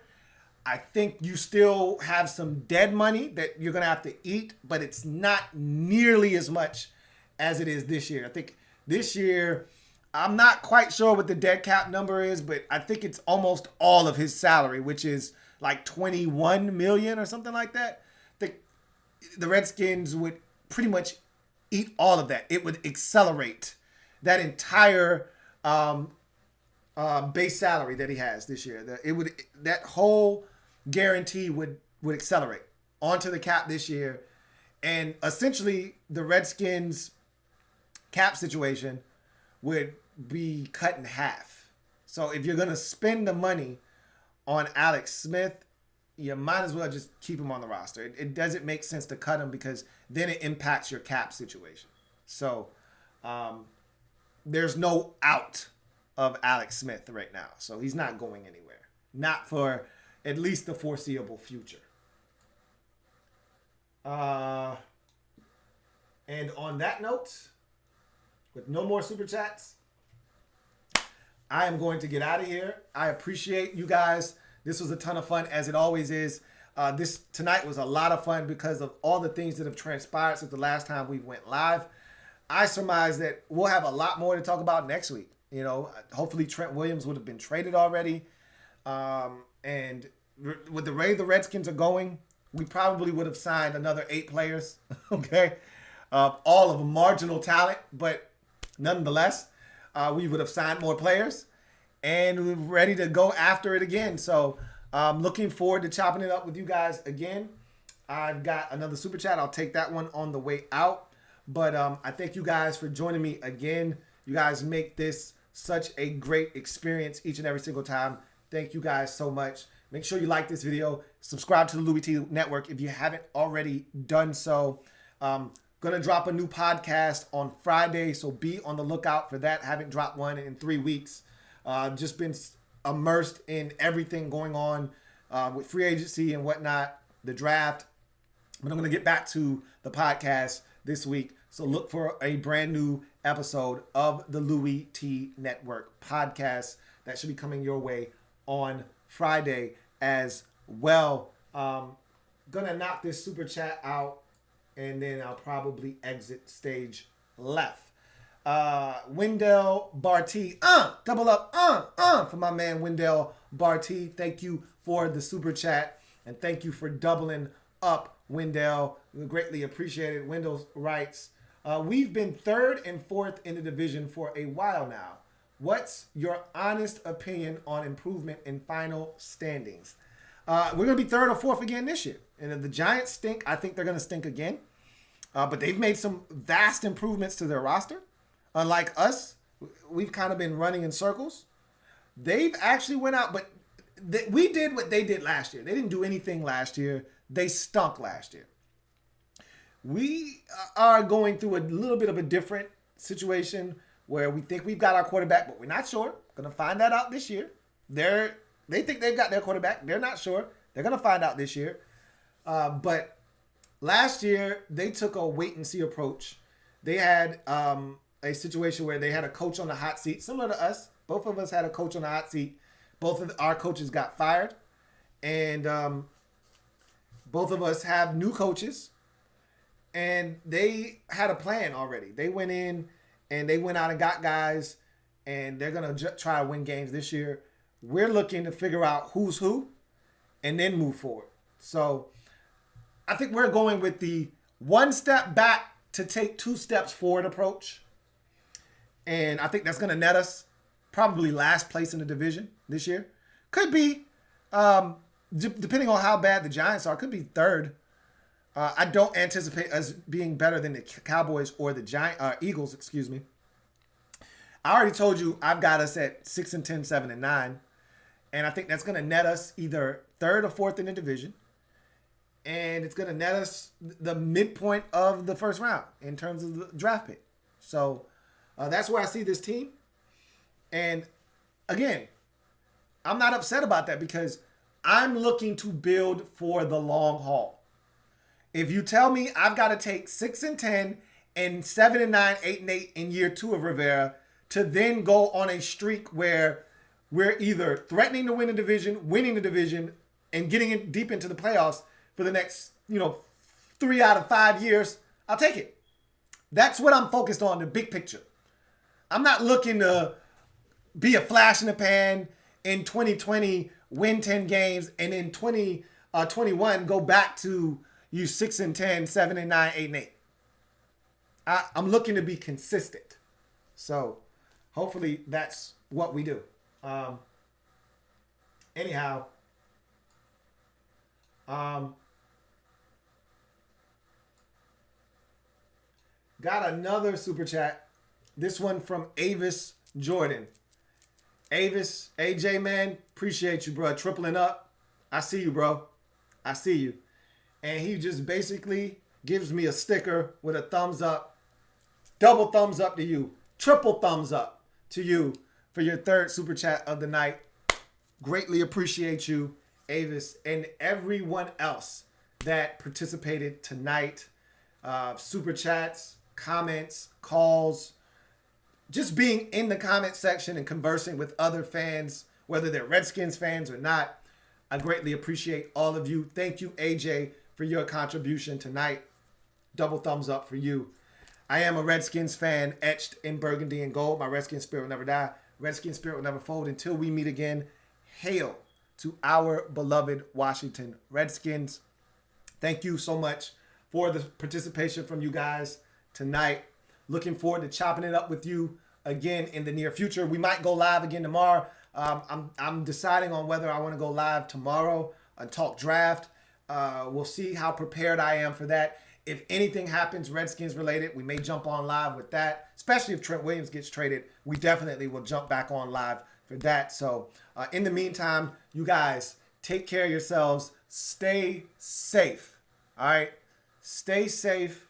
And we will reconvene sometime in the near future. Looking forward to chopping it up with you in the future. And also, any videos that I post, leave it in the comment section. Can leave it in the comment section of this video as well, because I read the comments. So, that being said, you guys take care. Thank you for joining me tonight. It was a lot of fun, as it always is. I'll catch you next time. T-Net.